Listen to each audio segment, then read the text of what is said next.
Hey everyone, welcome to GameFace episode 235. Can you feel the power? We're a week away from Generation 9, and this episode is all about that. We are going to get you guys ready for Generation 9. We're going to do a big buyer's guide for Xbox Series X and PlayStation 5, let you know what games, peripherals, which consoles you should buy. We're going to give our final recommendations for that. We're going to talk Watch Dogs Legion, the biggest game of the week. We have a lot of stuff, a lot of big fun stuff. We're going to give away our Generation Awards in this episode. We're going to pick games from 3 consoles and pick our favorites from each one of those. We have a lot to get to. And of course, I'd be an idiot to not bring up the fact that we have a crazy election going on right now. I hope all you guys are hanging in there. It's insane. It's intense. No matter which side you're rooting for, it's crazy. I think everybody's on edge. I'm hoping that you guys could all come here for a couple hours to spend with us to kind of get away from all that insanity. I think it'll be good for me to get away from it for a few hours and just hang out with you guys and talk about some awesome video games. And here to do that with me is Matt Kyle. What's up, Matt? How are you hanging in there, man, today? I'm okay. I was up pretty late waiting for Wisconsin. But like mathematically, I'm fine. But mathematically, you're fine. Yeah, but it was a busy morning of statistics and checking and then remembering to shower and get here. Yeah. I don't think anything's a given right now, man. It still seems like it's way up in there's still a lot of counting to do, and going to be a lot of recounting to do, and there's going to be a lot of fuckery. It's going to test everything to the limit. Yeah. Just like the next gen systems will test I don't know. Like, you know nice what I'm trying to do there. Kyle. Look, we got to talk about video games for 3 hours in the middle of this. This is not easy. It's not easy. I totally get it. I can't wait till we get to talking about the game that's about a horrible authoritarian regime taking over a small country. That you then fight against in a guerrilla style. Oh, man. Also alongside us today, we have Jared, who is at the mothership handling TriCasting duties. What's going on, Jared? How are you, man? I'm doing okay. How are you doing there? I'll say this. I will say this. There's a lot of prep work that goes into GameFace. A lot of hours of recording footage, cutting footage, creating B-roll, creating graphics, coordinating with other people who are doing stuff for the show. There's a lot that goes into it. And I was very glad to have that lot to go into it to do yesterday. It took my mind off a lot of stuff. I was just plowing through work, getting stuff done. So ultimately, I'm doing okay, I think. I think work kind of took me out of the part that got most people bent out of shape. And then I kind of saw the tail end last night and then got up this morning and saw some of the new information. So I don't think I'm quite as on edge as a lot of people are. But still, pretty crazy day. It's going to be a crazy week and maybe crazy until like January 20th. We'll see how it goes. But We're here to talk about video games. And no matter what's going on with an election, nothing can throw a wet blanket on my excitement for Generation 9. Next week's episode, obviously, it's pretty much launch day.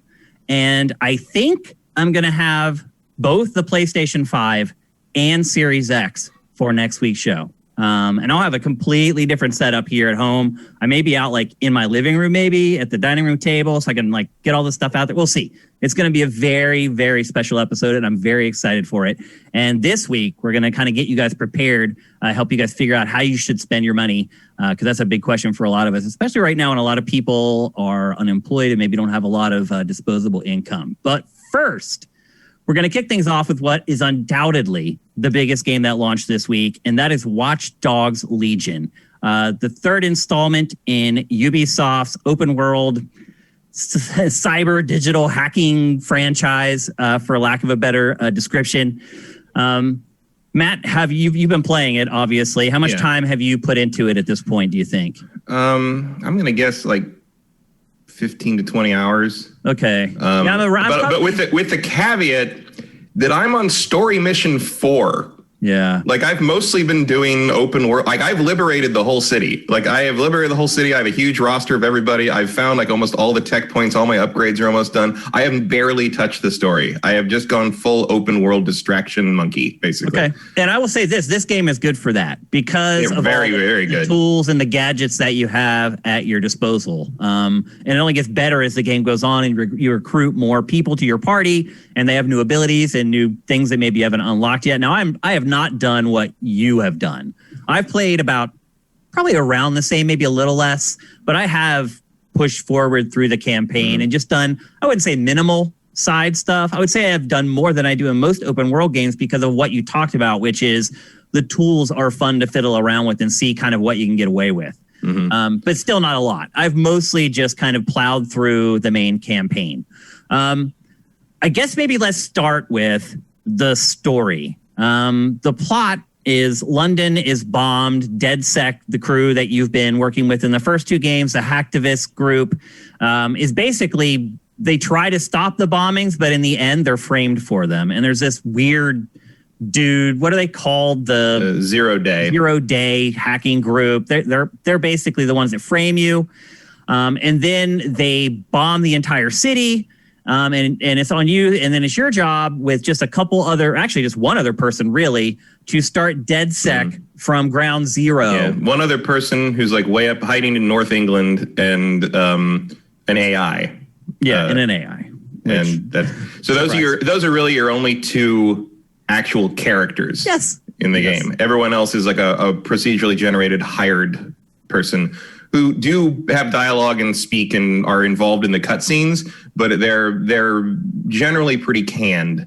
They're really they're really bad, I think. And I don't think they're that bad, but I will say that one of the reasons I have not continued on the main story more than I have is because without any actual real characters to hang it on, there's just not a lot of compelling reason to do it. Unless you're interested in the mystery of who Zero Day is, which I am not. So, I mean, I'm sure it'll turn out to be the guy who runs CTOS or something. You know, it's not Watch Dogs is not a subtle brand. You know, I don't expect a lot of twists and turns in this thing. You know, so I'm more interested in playing the game. I'm just playing the game, and I have pushed forward for this because I felt like I needed to. I kind of every time we go to play open world games, I always just assume that you're going to do like the fiddling around stuff and you're going to really like dig into the game's nooks and crannies.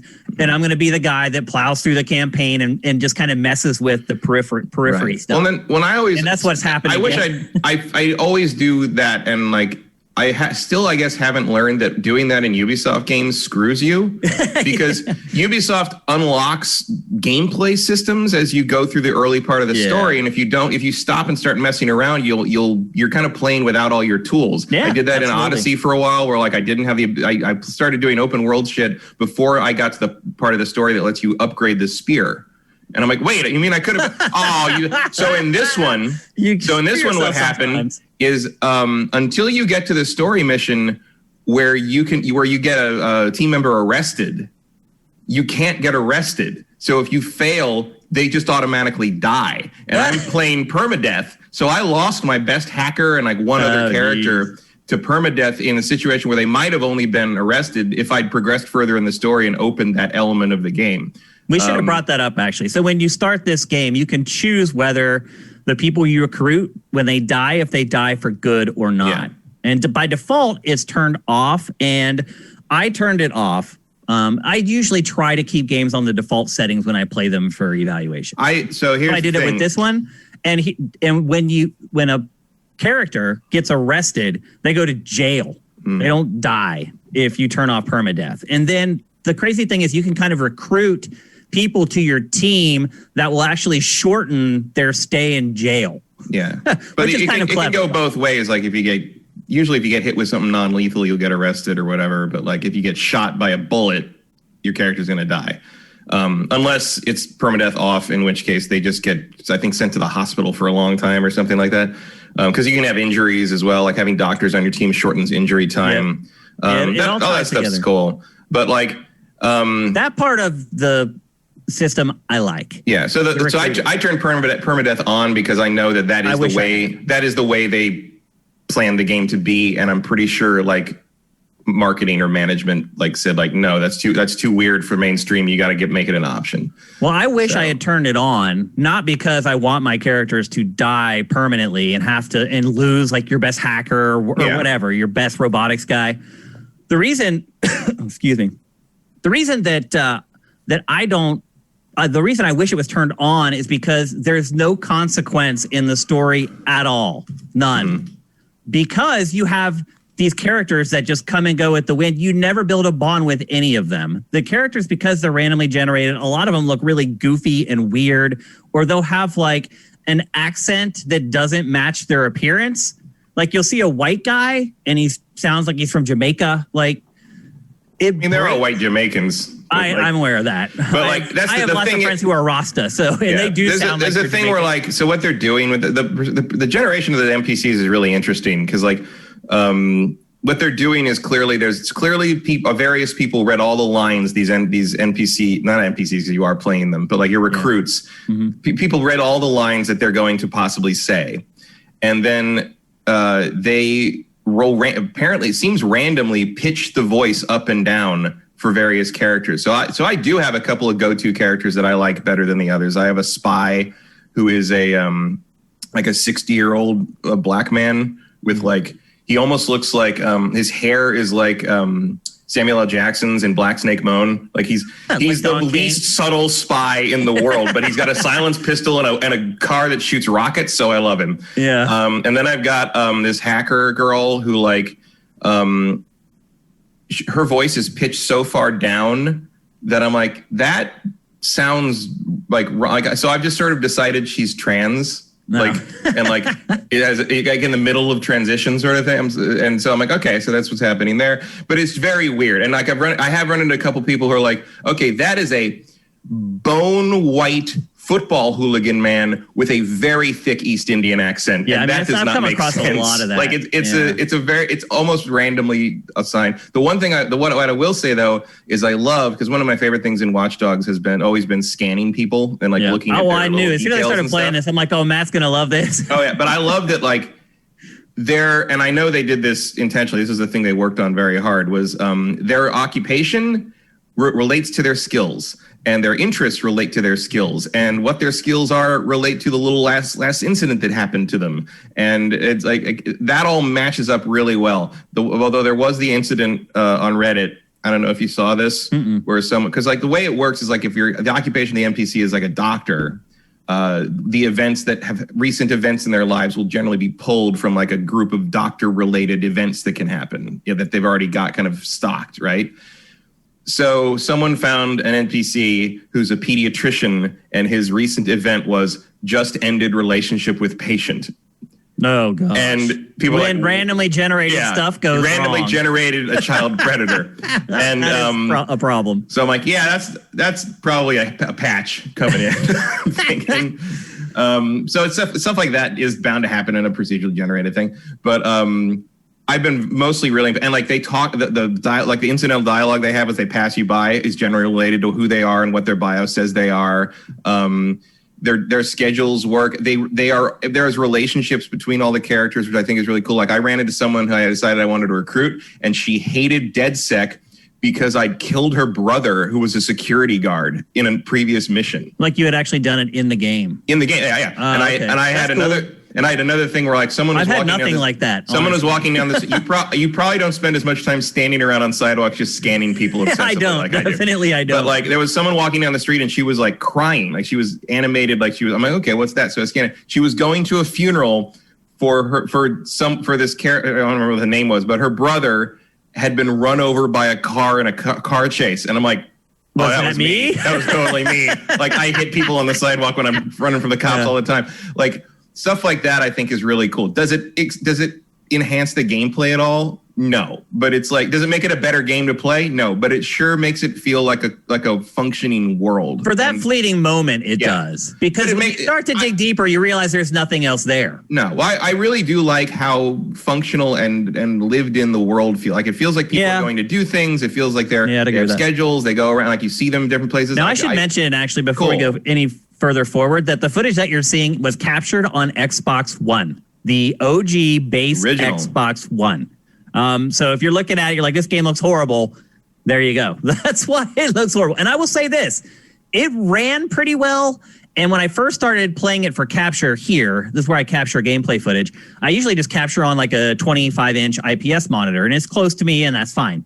And it looked good on that monitor. And then I took it out and played it on my new TV, and oh gosh, it does not look good at all. Again, running on base Xbox One. So I'm on Xbox One X, and it looks fine. Looks pretty good. I think the lighting's a little flat. I can see why they're putting ray tracing in the next gen version, even if it is a big performance hit. Yep. But in general, I think it works. Like I think mine looks distinctly better than the footage I'm looking at right now. It should. Should. Like you paid for the X, you should get the X. Yeah. Yeah, it's not terrible. I just wanted to let people know if they're watching and they're like, why does this not look does this look like that? Yeah. Yeah. But so pretty good. I'm pretty happy with the lack of load times in most places. See, I thought the load times were terrible, Matt. I made a specific note about load times because especially the initial load. I mean, again, initial load is Xbox One, the original Xbox One. So maybe that's I think that's probably it. And my load times on Xbox One are really bad. The initial load is a little long, but I don't really notice many others. I think there's the load times are weirdly like. It seems like when you go inside, it loads. Like sometimes when you go into most buildings. When I go into a building, there's no load time. The time there's a load is when you have to like interact with a door to enter a mission area. And like in open worlds, I've gone into tons and tons of buildings where you just go in the door and you're in the door. Now it's a red zone. You got to look out for guards or whatever. But then you have to load in like mission zones or like individual like places. And there's been a couple times where like the thing it loaded was like one room. And I'm like, why did you need to load that? So why couldn't that just have been open the door and walk in? Like, it doesn't feel like it was anything. And it was probably because you're not supposed to be able to access it until you do a certain thing. But I don't know. That might be a quirk of how the game is built. But like, that was weird. Yeah. As somebody who has trudged forward through the story, like you're not missing much, Matt. There is honestly, I felt like that was probably the case. You could write the story yourself pretty much and guess everything that's going to happen. And again, because there are no permanent characters in the story other than the person who's talking to you through Zoom and an AI, it's very hard to build any semblance of caring for what happens in the game because you have no connection with the people that are in it. Yeah, there's no real personal stakes to it because it's just look, I'll have like dead sex, so help them win. Yeah, I have characters I like, but I wouldn't want to lose because they have a useful set of skills. Sure. That's how I evaluate them. It's like, what gadgets do you have, and do I like to use them? Like, that's pretty much it. Yeah, although it should be noted, like losing the best hacker, because the hacker I lost was the hacker plus you get for liberating the first district. Yeah, Camden or whatever. Borough, yeah. And it did teach me a valuable lesson, which was it doesn't really matter. Yeah. Like you can get through this with just about anybody. It's just little nice. The skills are basically just little nice to have things. Nothing and is they're fun. Yeah, they are, but like nothing is so insurmountable that you couldn't get through it. Like there's no firefight or showdown that you couldn't get through with a hacker instead of a military guy. There's no boxing match you couldn't get through with a regular person and not just like a fisticuffs guy. Like they're not the specializations are there to kind of fit how you like to play. They are not there to be like the key to solving a mission. Like it's not that complex. It is kind of cheap how they made that work though. And how they made that work was putting the traps all through the game. Those little things that you can just activate with your cell phone that shocks them and incapacitates them if they get anywhere near it. And for whatever reason, they can't see like the crazy energy fields and they just walk right into them and just fall down like. Yeah, I think you're the only one who can see that. What'd you say? I think you're supposed to be the only one who can see that. Okay. Without that, it would be pretty much impossible. But it was also a pretty quick and dirty way for them to be like, yeah, you can finish this any way you want. Yeah. But those traps have been in Watch Dogs forever. Like, but that's how they do it. That's kind of their trick to making sure that you can get through it no matter what. And again, in this. And I also miss. I miss being able to mess with the traffic lights. Yeah, Like there's you some still have the walls that'll pop up Yeah. though, and those are fun, man. During chases. Oh yeah, there's some fun. cool stuff in there. I do think it drives better than 2. Yeah, but I'll say this: if you are going around a turn and you tap the brake, it just automatically goes into this like on rails power slide around the turn. Have you noticed that? I don't use the brake much. Well, when I'm going around a turn and I cut and just slam the brake real fast, it goes into this weird like automatic power slide that almost just automatically takes you around the curve. But I agree, the driving in general is way better, and the vehicles in general feel different more than they did in the prior games. Yeah, like, I definitely am more picky about which vehicles. Like yeah, I'm more picky about which vehicles I pick up. The acceleration, and of course they're silent, so it's totally different like driving those versus all the other cars. So, and there are big huge like trucks that you can drive and tanks, and there's like an auto drive feature on most of them, which I think is funny because it messes up all the time, and I'm like, I don't know if that's a mistake or not. I think that might be intentional. I haven't really come across many bugs, even on base Xbox One. I haven't had any crashes. I had one crash last night. I turned it on to try because I was actually going to be like, I'll play some story missions while I'm still listening to the End of the Republic on the laptop and try to make some progress for the show tomorrow on the story. And I got through like half a story mission, and it just suddenly it froze and just did the whole like thing, and then just went back to the Xbox menu. And I'm like, well, I guess we're not doing that. Nighty night. And I know there was a mission on the Xbox One X where like it's called 404, oddly enough, that would just crash. It just ended. Like it would overheat it actually overheated the Xbox. It was some bug I actually saw a story about where that. it like caused the thing to overheat and shut down. They fixed it, but it was there for the like day one. There's a lot of day one issues on this one if you didn't have the first patch. I've had no problems. It's played fine for me. The other thing I really like about this game compared to a lot of other open world games is that the mission variety is way better. I think it's really just the focus on gadgetry and technology that sort of facilitates that. But you can do stuff in this game that you can't do in most other open world games. Like you can hijack one of those drones and get on top of it and just start flying like wherever you want to go. And they work stuff like that. So then they're like, okay, we'll pick up cargo and deliver the cargo over here. And to me, the missions in this game are more interesting than they typically are. Like, for instance, I played a ton of this game. I played like the first 4 hours sitting here, and then I went out in the living room and started playing on the TV. And as I was going through the B-roll for the show today and cutting it down and rendering it for GameFace, there was hardly any gunfights. Like, I realized that, like, at the end of like my recording session, I got into like a few gunfights, but for the most part, like I hadn't, because like you said, I was using the gadgets and the tools to get through a lot of the missions. And I like that this game gives you way more flexibility than most games to kind of complete stuff the way you want to. And I like that the developers play off of that and do create sort of interesting puzzles and other elements. Like the one thing, like I couldn't figure out how I was supposed to get up to the roof. Then I find this lift, and then you can take over the lift, and the lift just takes you like right up to the roof. Like the game is just filled with little stuff like that I don't see in a lot of open world games that, again, because of what it is, it's able to kind of do that kind of stuff. Yeah, it's and I mean a lot of that was also in 2. I did play a fair amount of 2 last week just to sort of like refresh my memory what 2 was.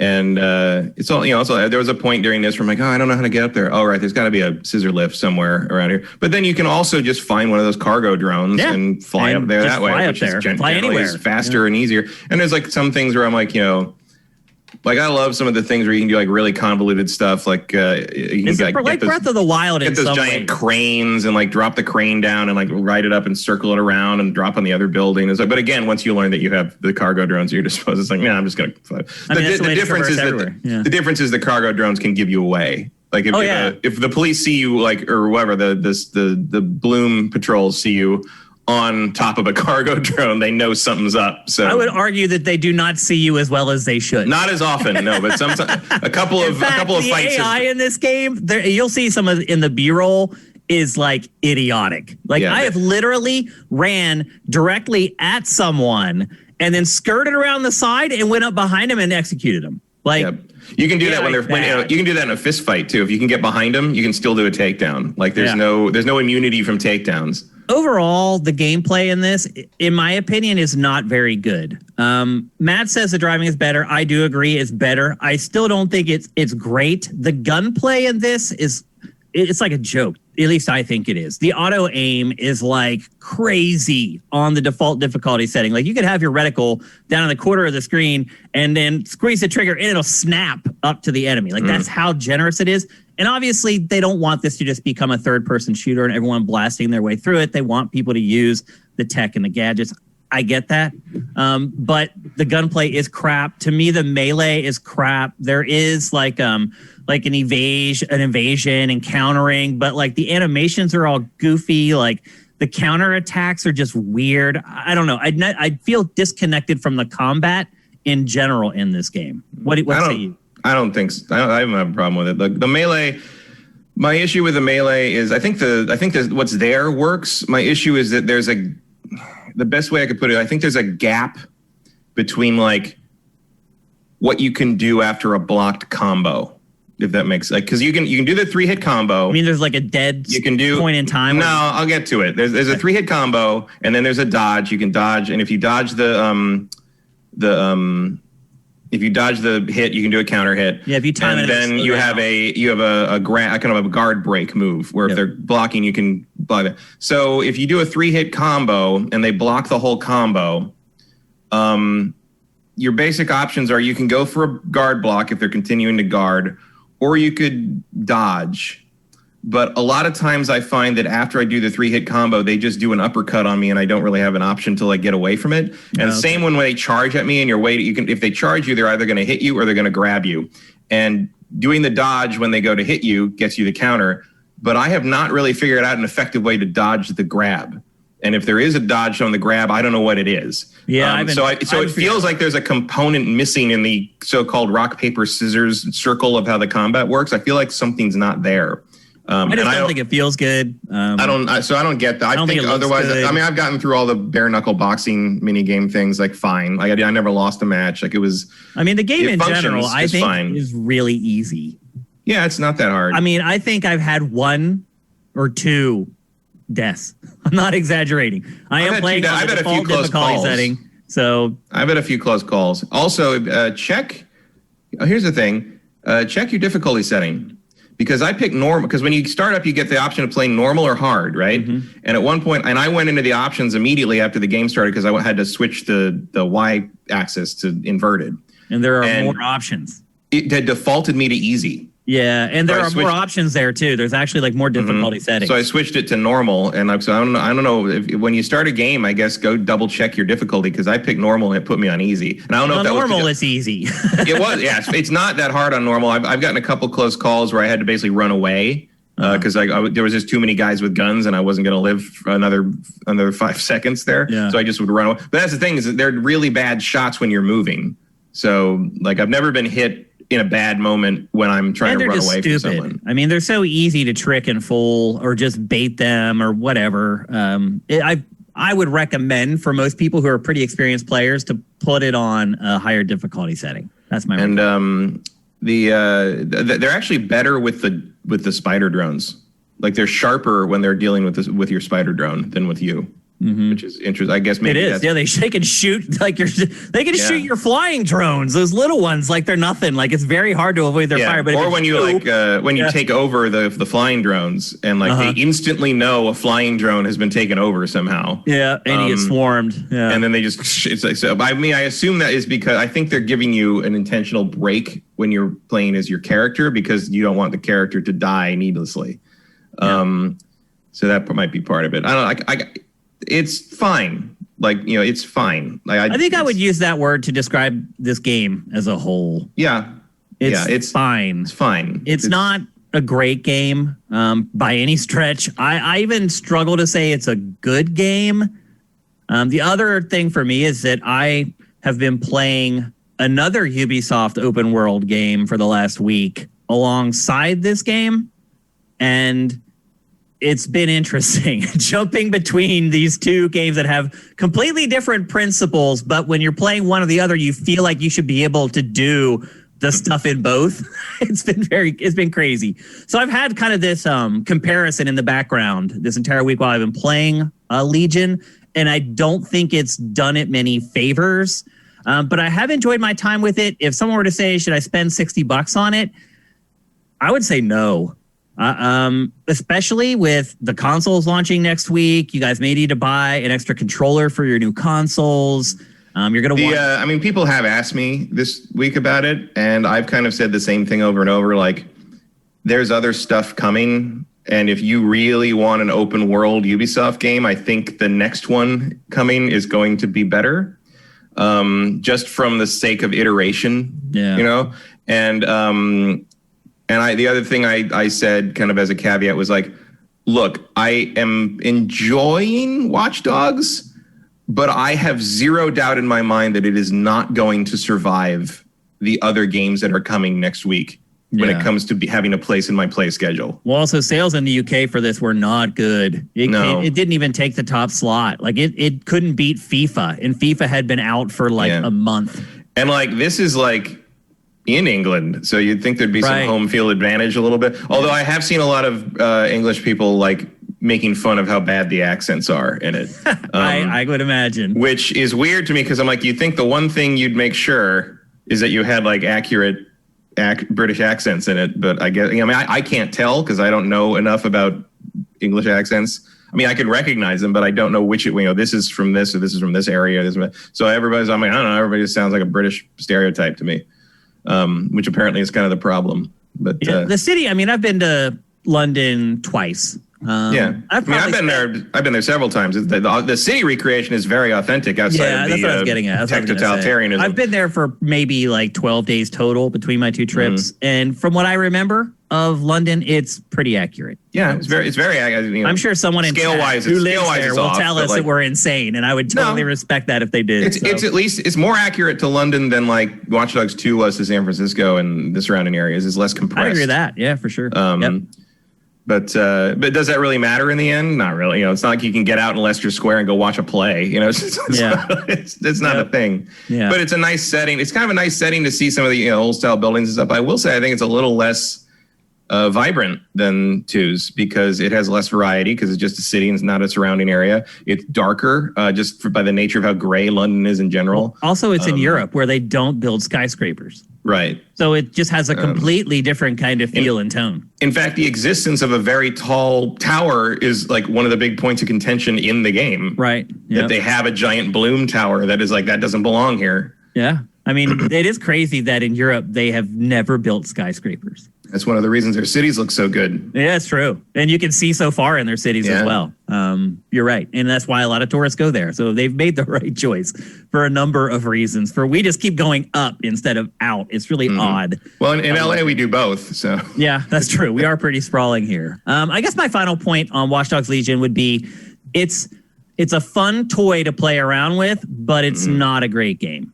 I think that's all. I've literally been saying that to people who asked about it this week. It's a fun toy.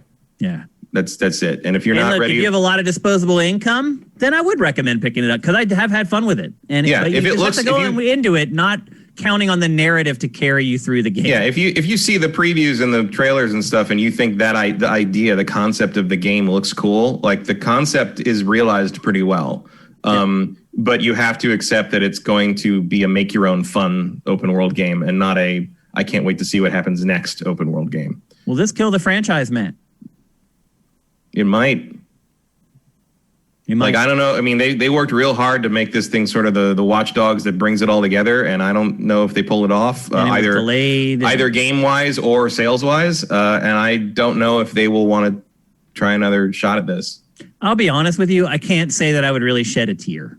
No, I really think there's a lot of potential. But it's nothing special. I think there's a lot of potential with it, and it's different from their other stuff, and that's why I would like to see them continue to. But it just seems like no one really knows how to make it all gel properly, and it's not like I know either. I can't pinpoint exactly what the deal is. They need to create characters that people care about. Number one, they need to create a cast, and they need to stick to it. And this is a cool idea. And disappear and come back, but you have to create this cast of people that resonates with the human players that are going to give you the money for the game. So I just think even though that they kind of nailed the concept of this game, the concept just isn't good for a video game. That's what it comes down to. So, and I think I think what they should have done is there should have been a core dead set group. And right. like there was in Watch Dogs 2. Assassin's Creed. Yeah, like in Watch Dogs 2, you had that core group of five characters, and people liked them enough that people not only did they want to see Wrench come back, which he is coming back in the DLC, but people are upset that Marcus isn't coming back because they liked him as a character. And I did like Marcus as a character, which is his really jacket's weird in the game, but he's not in the game. Like I think Marcus could get to London somehow if he saw this was going on. Yeah. But like, if you had that kind of core group that you liked and enjoyed dealing with, and then you could add in, 40 more team members you could hire that had different skills or better skill. You don't even need to make the core group particularly skilled. Like maybe the advantage of the people you hire is that they can have much more varied skills and be overpowered. Maybe just give your crew like the guns and the weapons, and then you recruit the smart folks with the tech and the gear. Yeah, like you could be. There are ways simple. To do it. Or you could use it as like kind of you could use the main characters as sort of trainers. And give you a little more control over what skills and abilities the other characters have, and sort of build your team differently. That's a really good idea. If you're steal that and put it in some game, like if you're going to do that in like a Watch Dogs 4 like that, but I can see why you wouldn't have maybe the time to iterate on that on this one.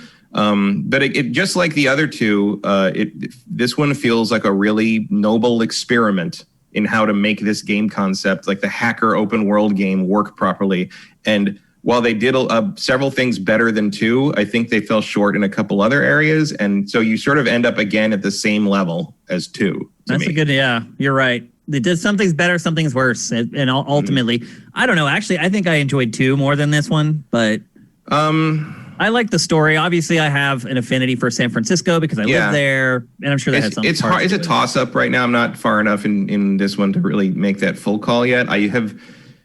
I think I've enjoyed playing the open world stuff in this more because there wasn't a whole lot of that in 2 that like really lent itself to, there was finding the skill points and stuff like that. The other thing is I think they sharpened the tech tree in this better because none of the tech upgrades feel useless like in 2. Like 2 had this huge skill tree thing, and it was just like, okay, here's this skill, spend 5 skill points to reload this type of gun 3 seconds faster. And I'm like, what? But then like you've got to go through that to get to the robot upgrade you want. Right. It's just like, well, that's that's the skill trees in a nutshell. There's definitely a Penny Arcade comic in there somewhere. But like losing the level up system, I think was good. I mean, what I do when I look at skill trees is I look at the first thing I do is look at the final thing that you can unlock.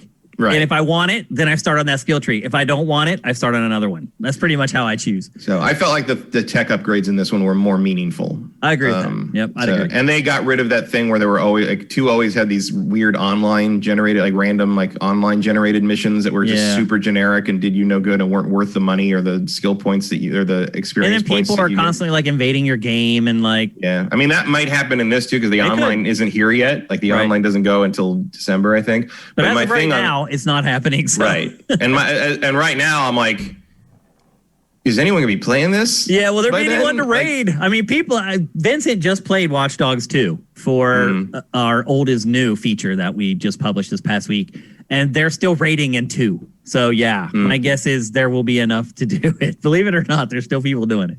So anyway, that's Watch Dogs Legion. Matt and I both lukewarm on it. I definitely say don't spend $60 on it unless you're freaking rich. Yeah, and even if you are freaking rich, like you got more things to spend money on next week. Yeah. So, like, I think maybe the better way to put it is you have better things to spend your time on. Yeah, in the next week, you're not going to have time to play this alongside all the other things that are going to be more interesting. Yep. Like this might be something fun to pick up after Christmas. Yeah, or with a gift card that you get for Christmas. Yeah, before we go on to the next topic, it's time for a Twitch Prime roll call. Mr. 60, thank you for Twitch Prime. Sound Wizard, thank you for Twitch Prime. One Supermaster Gamer, thank you for Twitch Prime. Who else we got here? Snark, thank you for Twitch Prime. Karma Lounge, thank you. You guys are awesome. Thanks, guys. It means a lot to us. Okay, next up, our very final PlayStation 5 update topic on GameFace. This is it. We've been doing these topics for what? How many weeks in a row do you think we've done them now, Matt? 8, maybe? Like 8 or so. I mean, are you sure last one? Because Well, I'll have it sitting here next week. Are you getting an early one? I think. Not from just from retail though. Like I got an email from the retail place that I bought it, and I have an appointment to pick it up on the 10th at 6 in the morning. Interesting. Yep. Yeah. So it's looking like I'm getting PS5 on the 10th. And in fact, those of you guys, pro tip, those of you guys who pre-ordered, go check your retailer where you pre-ordered it, because we got it at Best Buy. And Best Buy is setting up appointments for you to roll in and get it. And it was funny. My wife's like, what time do you want? Like 2 p.m.? And I was like, what's the earliest appointment? And she said 6 a.m. And I said 6 a.m. So I'm going to Best Buy at 6 a.m. on the 10th to pick up my PS5. So I should have it for next week's show. It'll be a mad scramble. I'll probably just do the live unboxing right on the show. I'll have it here. And why would I unbox it like an hour before the show's going to happen when I can do it live with you guys? So anyway, this probably will be the last week where we're doing one of these like roundups. The other thing about it too is that we're running out of stuff to talk about. Every week we've had less and less as they have had less to announce. And this week, definitely the weakest of the bunch. So this topic is not going to be all that long, to be perfectly honest with you. Probably the biggest thing that people freaked out about this week, it was one of the most commented stories on Sifted this week, was Ubisoft backwards compatibility on PlayStation 5. There seems to be a disagreement between Ubisoft and Sony over which games will or will not work on PlayStation 5. A handful of old Assassin's Creed games Ubisoft said wouldn't work, and a couple VR games wouldn't work on PlayStation VR. And then Ubisoft mysteriously took down the post saying that those games wouldn't work and basically said it was going to then investigate. Hadn't they already investigated, Matt? If they had issued the report saying they wouldn't work? Well, Ubisoft is a big company. Miscommunications happen. I think somebody said something about like, I think I saw that like someone said that the PS5 warning on the Assassin's Creed Chronicles games, because the Assassin's Creed games were the Chronicles games, the 3, India, Russia, China. Yep. Those like side scrollers, and Syndicate. Those indie games, basically. And Syndicate for some reason. Yeah. Well, nothing's an indie game that Ubisoft makes. But you know what I mean. They were made by smaller studios. They looked and played like indie games. Yeah, we've been over the indie game disagreement before. It's where the money comes from. There's nothing independent about a Ubisoft game, but they were smaller scale things. I think when I say that, most people know what I'm talking about. Yeah, but terminology matters. Look. How long would it have taken anyone to realize those games didn't work? Right. Because the other thing too is all who's throwing Assassin's Creed Russia in as their first next gen play? The other thing all the games were given away on like PlayStation Plus and like Xbox or like Live. You could buy like the bundle of all three of them for like $5 like on every sale for the last 2 years. They're very low value targets. Yeah. Like if you really need them, like go pick them up on Steam for $2 in December for the holiday sale. But like people did notice on the PS5 store, I think it basically said like it didn't say they wouldn't work on the PlayStation stores. It didn't say they wouldn't work on PS5. It said that features may not be available on PS5, implying that. So that might, but again, that might be like boilerplate that just got stuck on everything and may not apply to those. Yeah. Or like this thing with Demon's Souls where it had the wrong thing on the end of it that said like the trailer. It said it was also going to PC. You don't know. So, I don't know. The VR stuff, I guess, makes sense because some of that stuff, maybe either you don't support it or in the case of Star Trek, I assume that license must be running out. So you don't want to continue to put resources towards it. Those are like, to me, are two of the best PlayStation VR games. They are two games that someone who gets motion sickness from VR was able to play and really enjoy. And that was Werewolves Within. And I think what a lot of people would say might be the best VR game released so far, Star Trek Bridge Crew.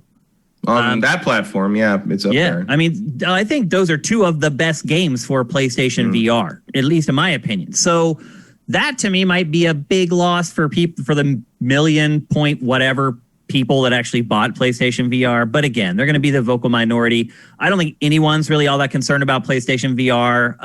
Not yet. Jim Ryan announced this week that it's not coming in 2021. I think we all assume that. I think I've said that here on the show multiple times already. And it wouldn't surprise me if like these games actually did make it over when PSVR 2 shows up, like when there's actually a reason to focus on it, But right now, I'm sure Ubisoft has no one even looking at those titles right now. I just found it weird that they publish it and then take it down. And to me, that says Sony was like, yo, bro, don't put that stuff up there. Look at all the people on Twitter freaking out over it. That would be my guess anyway of what happened.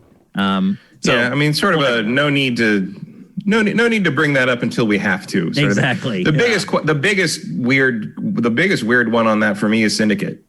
Like, why doesn't Syndicate work? That's a recent game. Yeah, it runs on the same engine as all the other Assassin's Creed games. It's a recent game. It's a mainline game. Yeah. It's a big game. So what's the deal? That's sold well. I mean, like the others, okay. Like if you don't want to update the side-scrolling Assassin's Creed games, or like there's some weird thing about whatever engine they built them in doesn't transport right. Okay, fine. The VR stuff, sure. Like there's a lot of VR stuff's not making the jump even from first party. It's fine, but like Syndicate. A game that sold like 5 million copies, that's tough, yeah. And what in the world could be, like, if Unity works, why doesn't Syndicate work? It's a lot of, I have many, and then it does work on Xbox.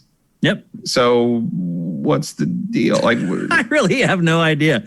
Like at the very least, that sounds like an interesting story. Yeah. Yeah. It's not like I wanted to play Syndicate again that soon, but like, if you like, maybe tell us some behind the scenes on that, because I'd like to know. And I mean, that's really the only game of consequence, at least in the short term, I would say. Yeah. Another story from this week. So we talked last week about the PlayStation 5 user interface and how it has basically these built-in video walkthrough hints built right into the UI. And we wondered aloud if developers would not support it. And we guessed that probably first-party studios would be forced to, and then the third-party guys probably would be like, no thanks. Well, we got some confirmation on that this week. Demon Souls will have over 180 help videos in the PlayStation 5 UI on launch day. And I cannot think of a better game to get 180 walkthrough videos for. Although I would also say, I don't think they're going to help people all that much, because that game is not about like knowing what to do. It's about doing it. Mm-hmm. And so I want, they're smart because they're also smart to announce it, because obviously the game has a reputation for being challenging, and Sony may be thinking people may be scared off by that. So saying, hey, there's 180 tips and hints that you can access at any time while you play might get some people to try it that maybe didn't. Yeah. It seems, I mean, I don't like, Souls has to click with you. Like you either get it or you don't, and eventually you will get it if you play it long enough, I think. Mm-hmm. But we'll see how Demon Souls is sort of rebalanced and messed with in this, because Demon Souls was one of the more impenetrable ones to me, maybe because it was the first. But as I've said before, Dark Souls 2 is where the genre or the series clicked with me.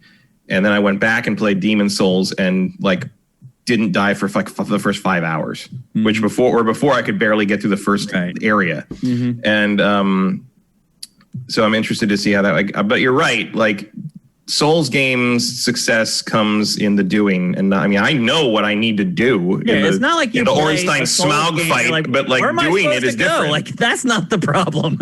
I mean, it can be, but in Dark Souls, because you can get in trouble if you go the wrong way. But not like Demon Souls is a hub, and you specifically go to each. I mean, there's things where it's like, okay, don't cross that bridge yet because the dragon will burn you, and you're not ready for that.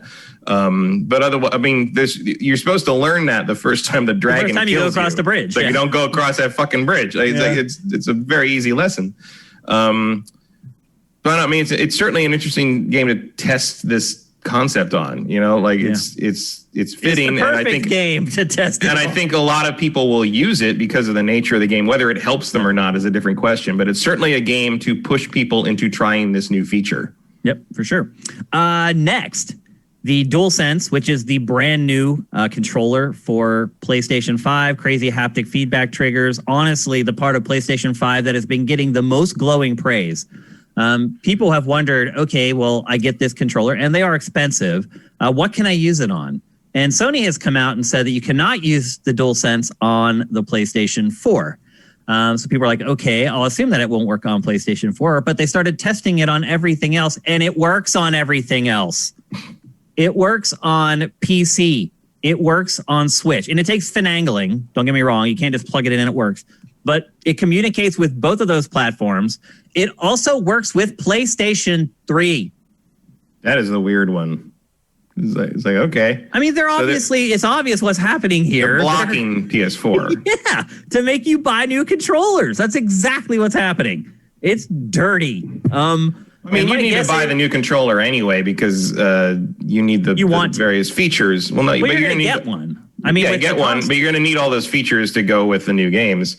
I don't see a whole lot of need to use it on PS4 because those features won't work there. I'll be honest with you, Matt.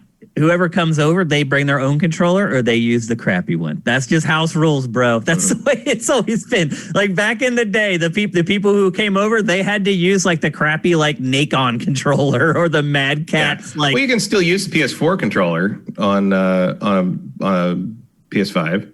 You can, yeah, but to play PS4 games, right? I don't think you can play PS5 games. PS5 games, yeah. But like, I mean, it's weird that that's what they're doing with this. I don't. Like, it probably would never have occurred to me to try to use the DualSense on a PS4. Like, it just, I don't know. The only reason you would is if your old controller broke. Yeah. And you don't have another one. And it would suck if your PS4 controller broke and you don't have another one and you have a DualSense sitting there and you can't use it. I don't know. It just wouldn't be any different than the other times my PS4 controllers broke. That's a good point. So anyway, just a little strange, I think. Just a little wrinkle. You're right. Most people aren't going to try to use their DualSense on PS4. I just think there's some kind of anti-consumer stuff going on there. And then it's just a use case that doesn't seem like it would apply to more than like 1% of people. And it's just the weird part is, why is Sony going to such lengths to make sure that doesn't happen? No sense. And then not covering the base on the PS3. Like, you're sort of giving away the game on that one there. I mean, it's reminding me a little bit of like the cards for Vita, like just not in like a literal sense, but just the way Sony handles its business sense. Like, but in general, I don't think we expect to use the new controller on the old systems. Right. Like, that's never been a thing, really. Yep. So last week we mentioned in passing that there was a third-party company that was creating and releasing plates for the PlayStation 5. As you know, at launch, all you're going to get are the white plates that come on the launch units.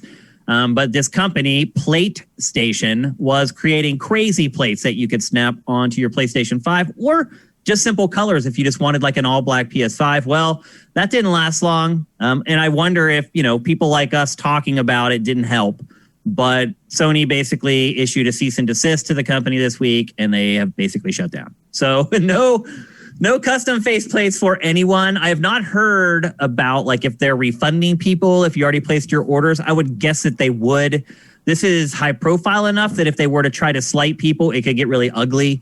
So they did change their name, so maybe they're not gone completely. Maybe they're going to try to figure out a way to make it happen. I would think that it's more of a case of a license. And they were doing some cool things there, even though I'm not interested in the plate stuff. They're doing some cool things. So if I were Sony, I would maybe be looking into like, okay, you want to do this? You want to do this like legit? Like we'll talk to you about it. Yeah, kind of like how IM8-bit does a bunch of stuff for publishers. Certainly. I mean, they could create really cool plates for like, let's say the new God of War comes out. I wonder if they'll start shipping games with like plates for like collector's editions. If you're gonna like the big box ones, maybe like that's not wouldn't be it might be more useful. I mean, let's than be a honest. statue. They're not. I don't think. Do you think they're going to release like collector's limited edition PlayStation 5s? Like, it doesn't seem like you need to. Like, all you have to do is just put out the plates because nothing's going to change on the hardware with that black band around it. Well, nothing changes on the hardware on any special edition of a console. I think they'll do it. But you weren't able to snap the shells off before and snap a new one on. Now but they want to sell you a console. They want to sell you plates. They do. So I think that they'll still do them. Well, yeah, because the purpose of a lot of those special edition consoles is to get someone to buy a console that doesn't already have it. Yeah, but I just wonder if people will be like, just sell me the place for $45. Well, no, because that's not the purpose of those consoles. The purpose of those consoles is to bring new people into your ecosystem because, like, they love Resident Evil 4 or Final Fantasy or God of War. Like, I'm going to finally take the jump into PlayStation 5, and I'm going to do it with a God of War themed console. They could sell plates. Obviously, they could do the same thing, but if I would think you'd at the very least offer both. Like, you can get the God of War plates if you want, and then like the special edition console comes with slightly different God of War plates with the console because you don't have a PS5 yet, but you want one for God of War. Hail to Starscream and Wappler13 are saying that they are giving refunds and they are going to sell skins. So like looks like they're not kind going of out of vinyls, business, but they're going to pivot into something else. All right, so they can't sell the plates, physical object, but they can sell like a vinyl that goes on it, basically. Yeah. I'm wondering if it has something to do with like a CAD file being like having copyright or something. That could be. They are specially shaped and there's probably patents on how they connect to the system. Yep. There could be something probably what's happening there. Yep. So, and I think part of it is Sony wants to sell them itself, and it wants to sell limited edition consoles. And if you're letting somebody put Zelda on their PlayStation 5, they're never going to buy the Zelda PlayStation 5. So there's a lot of incentive. The other thing is I haven't seen like kind of the contracts and the caveats that go with this thing. Like, because taking those plates off does expose some of the hardware. Like, does taking the plate off void your warranty? I wouldn't think so. When I watched the teardown, there was no sticker that was removed for that. After you take that off, that's when you have to actually. Right. But that's always the deal breaker. We'll see if there's that sticker on the actual retail unit. It's possible. Yeah. It is possible. You're right. And I mean, that is a good way that they could keep people from buying third-party plates for sure. And these things are expensive. A lot of people are going to want to avoid their warranties, so it could be a viable tactic for Sony. We'll see. And look, we'll keep you guys abreast of this. Some of you guys may be interested in getting plates. If they pop back up and they start doing it again, or if another company appears that wants to have sort of the same business model, we'll let you guys know. And then the final piece of the puzzle for PlayStation 5 this week, and this is more of just a personal anecdote. So we mentioned last week that they had just launched the program to get the adapter that you needed for PlayStation VR to work on PlayStation 5. I had not actually done it when I talked about it. We had curated a story about it, and I knew the links were live. I went to do it after the show was over, and I couldn't get it to work. I put in my serial number and all the information. It looked like it went through, but I never got any confirmation email. And now every time I try to go and do the process, it won't accept my serial number. I have tried to call the number that they give you when that error pops up. And it is literally, if you call, they say, we can't take any more calls. They won't even answer the phone. So I still have not been able to order the adapter. I don't know if you guys have had better luck, but their website just completely crapped the bed. You said that last week too, that like that happened and you weren't sure if it was like permanently attached to your serial number or whatever. I forgot. I haven't even looked at that yet. Yeah, I still haven't been able to get it to go through. I have a Post-it note here with like my serial number and the phone number, and I've been trying to call it every day since then, and I can never get through. So I don't know. We'll see. I'll keep at it. Again, I have that Post-it note there, so it'll keep reminding me to do it. But here's a friendly reminder to you guys to go and do it because it is not a painless process. You might want to get on it right now. So that's it for PlayStation 5. We're 1 week out from launch. It makes sense that there wouldn't be that much to talk about. There shouldn't be. We should be transitioning to the point where we're going to start talking about the products, the games, the peripherals, the hardware, and stuff like that. And it's pretty freaking exciting to realize that we are there. Next up, we're going to talk about something related to next gen that has been one of the two most used catchphrases to market both the PlayStation 5 and Xbox Series X. One of those terms is SSD, and the other term is ray tracing. And ray tracing is a very intensive hit on hardware. It's, for layman's terms, it's a way to create more realistic reflections, shadows, water. I guess that's the best way to describe it. Yeah, you're basically bouncing light or images off things, and you're really simulating how those things would reflect in real life. Instead of faking it, which is the way that games have done it forever. And the reason they've been faking it forever is because ray tracing is a huge resource suck. Yeah, on both. It's absurdly expensive in terms of processing power and hardware, performance. I remember the first time I ever heard about ray tracing was actually in an article about the making of Desert Strike. Do you remember that game? They talked about ray tracing with the GameCube. No, I'm Desert Strike, the Genesis. Oh, that's way before. Yeah, the Genesis. You remember these games? Is another. I do not remember that. You remember? There's another series of games that EA has in its vault that we'll never see again. But Desert Strike, Desert Strike. It was Desert Strike, Jungle popular. Strike, Urban Strike, Soviet Strike, a bunch of them. But Desert Strike was the first one. It was basically based on the Gulf War, the first Gulf War. we didn't call it that then. I hate to laugh at that, but basically, you flew an Apache attack chopper in a kind of a 3/4 like Diablo like point of view, and the model, like not the sprite in the game was just a sprite, but the 3D model of the helicopter they used to make the sprite was a ray traced pre-rendered model with the light bouncing off the thing and off the spinning blades and everything, and like that was one of their big data points. When their big like things was like, this is the helicopter in the game is based off of a 3D model that uses ray tracing for just the most accurate. And like they talked about at the time, like ray tracing is like this super, it took like 5 days to render this tiny helicopter before we could transpose it into like 2D art and everything. And they talked about how one day ray tracing will be done, in real time, but that's way, way down the line. And they were right. They're right. 30 years later, here we are. That goofball who initially ran Retro Studios, he was talking about having ray tracing in Metroid Prime, pre-GameCube launch. So it's been sort of like this holy grail for a while, and there's a lot of times when they're saying, "Oh, I think we can do it." No, we can't. It's kind of been the ongoing thing. Like maybe this time. No, it's sort of like it's sort of akin. It reminds me of the constant thing every time a new PlayStation comes out, they're like, was it Toy Story graphics yet? Right. That thing. But now you go back and watch Toy Story and you realize it actually is better than Toy Story. It in like the PlayStation 3, like very easily. It's pretty crazy to watch the first Toy Story now and realize how blown away you were by it when you saw it. And although it's worth noting that if you carefully watch Toy Story, even the first Toy Story, the lighting's still better. Oh yeah. Because they're using pre-rendered ray tracing. Yeah. It's still because they have render farms to handle that. Because they don't need to do it in real time. Yep. So anyway, we're getting there. Like we're watching Ratchet right now. Ratchet is obviously I'm sure people will break it down frame to frame, whatever.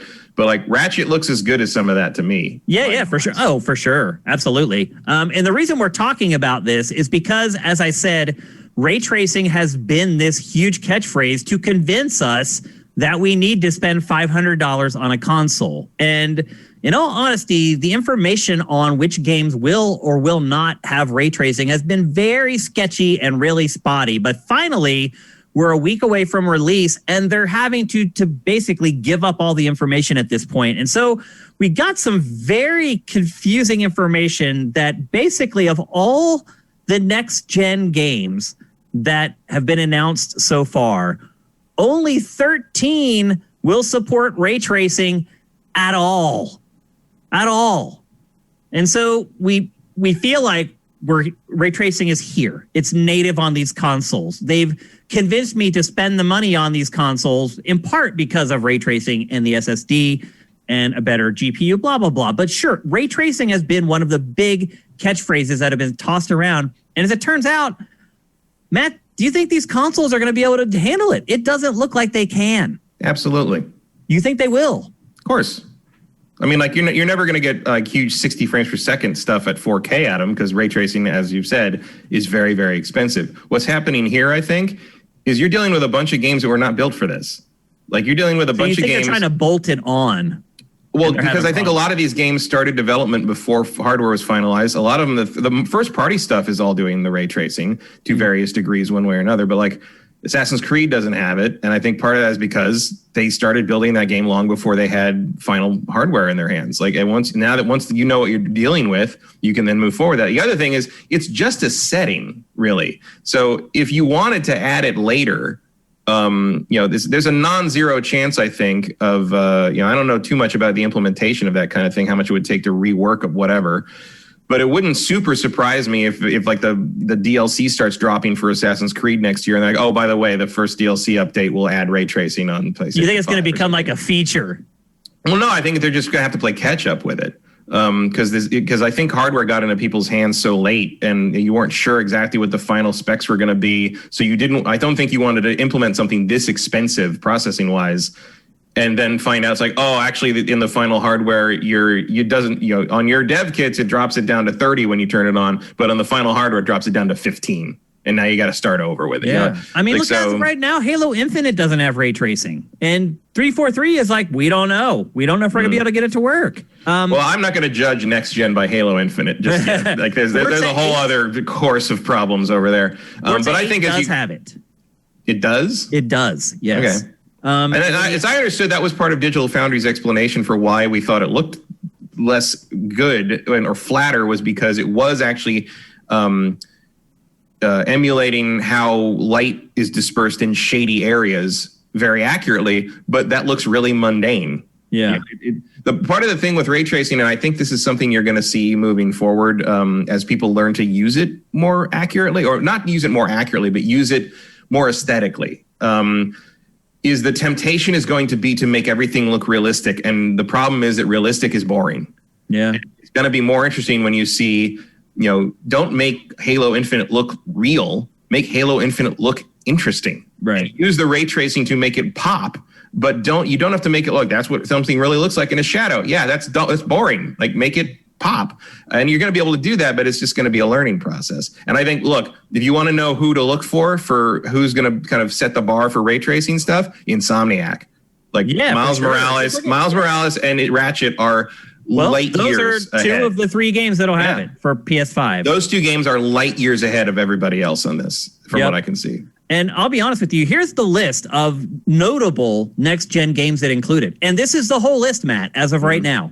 Ratchet & Clank, Gran Turismo 7, Spider-Man Miles Morales, and Forza 8. All the other games that have ray tracing are indie games. Small projects, small budgets, low poly counts, easier to pull off. So we're looking at one of the most impressive ray tracing implementations currently is Minecraft.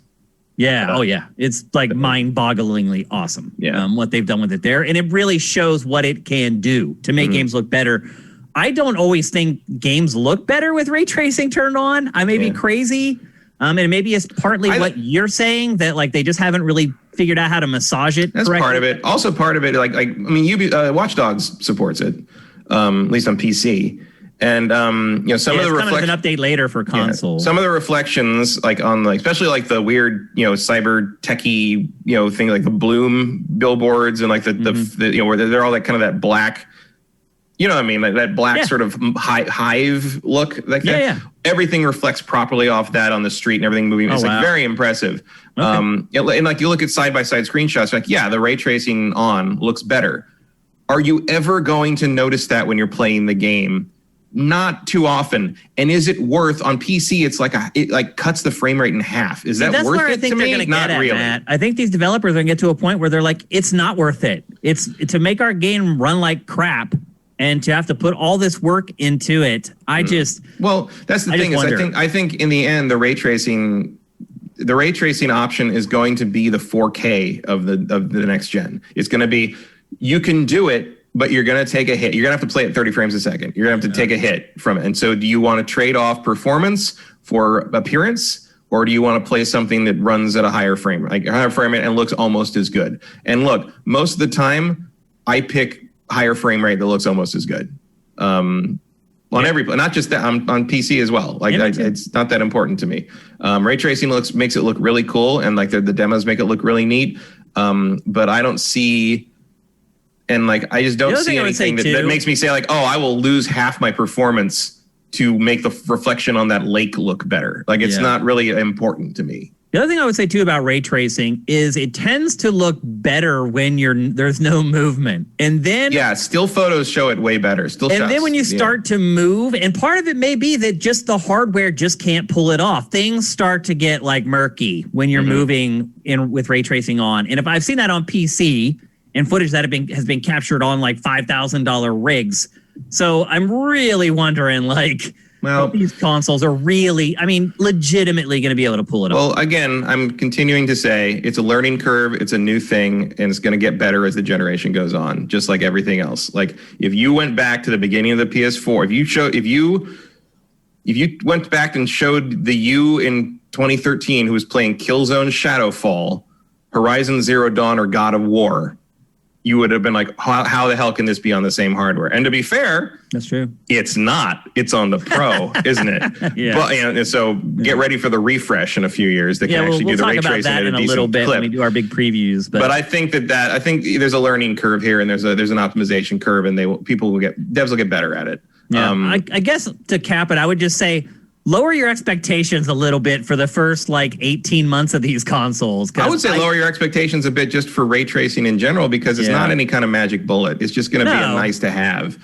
And it's noticeable though when it's turned on. It's not one of those things. It's there, but I have been some people cannot tell side by side HDR or not HDR. With this, you'll be able to tell. You'll be able to look at two screens and be like, okay, I can see that it's on this one. So it is a pretty significant step if they can get it to work. I just think there's other things that are more important. The SSD loading is more important. No, in terms of bells and whistles. What the features of the SSD stuff, the load times and the streaming data is more important. The particle effects that we're seeing are more important. Yeah. That's a more, the particle effect. I mean, you're seeing it in Ratchet and Clank, but also the particle effects in Miles Morales.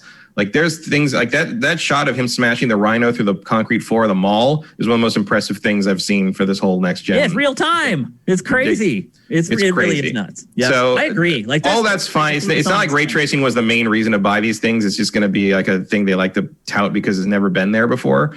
But if you're really going to drop $500 on a system because ray tracing, you might want to reevaluate your plan. Well, but some people may be looking at buying a GPU for their PC instead. That's an extra couple $100. I mean, they're like, if I can get ray tracing for $500, then maybe I'll do it. Yeah, I don't know if I would. I mean, look, my brother-in-law is buying a new car. He's getting a 3090 for his, and he accidentally got an extra pre-order for one, and he was like, "Oh, do you want it?" And I'm like, "No." I passed on it. I passed on it because I don't really. It's too early. I think. I want a later card that has sort of beefed things up a bit. Has more, because I'll be honest. Look, that's where if I'm gonna go hard on the ray tracing, it's gonna be on PC. Let's be honest. I'll be honest, Matt. Once I get my new consoles, my desire to upgrade my PC for gaming is going to be basically zero. I'll just be honest with you. Well, I don't agree with that because there's stuff I prefer playing on PC. Yeah, look, if I want to play, you're right. Eventually I will upgrade my graphics card because I want to play an RTS. Yeah, but it's not a priority to me right now. Right. So my desire now to upgrade my GPU is a lot lower because I'm getting these consoles. Well, my desire or lack thereof has more to do with the fact that my computer is so old that I know that if I get a new graphics card, I basically need to build a new PC. You have to build a whole new rig. I'm not going to be able to just throw a 3090 in this thing and it's just going to sing, yeah, probably not. Because you had that PC when Sifted launched. So yeah, I built that for Witcher 3 when Witcher 3 came out. So that was May 2015. It's reaching its expiration date. That's it's over half a decade old. I mean, it still works fine. Yeah. But my GTX 1080 still fine. It still plays everything at 1080 Ultra. I'm good. Yeah. I still play Baldur's Gate 3 at Ultra. That's all I want right now. Yeah, definitely no ray tracing happening, but whatever. The games still look great.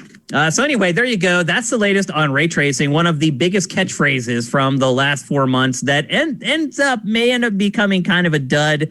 We'll see. As it's sitting right now, that should definitely not be the reason that you buy a PlayStation 5 or a Series X. I don't think it's going to be a dud, but I think it is going to be. It shouldn't be a reason you do anything. Okay. Other than buy a new graphics card. Then it probably is a reason to do something. All right. Up next, we're going to do something we've never done on GameFace before. We are going to toss to a pre-recorded segment. Vincent, who works behind the scenes with us on a lot of stuff on Sifted, he does a great job for us, and we want to get him into GameFace however we can. Unfortunately, with the way we do the show, we can't bring him in via Zoom, but we did a pre-recorded conversation with him about Pikmin 3 Deluxe. Let's roll it.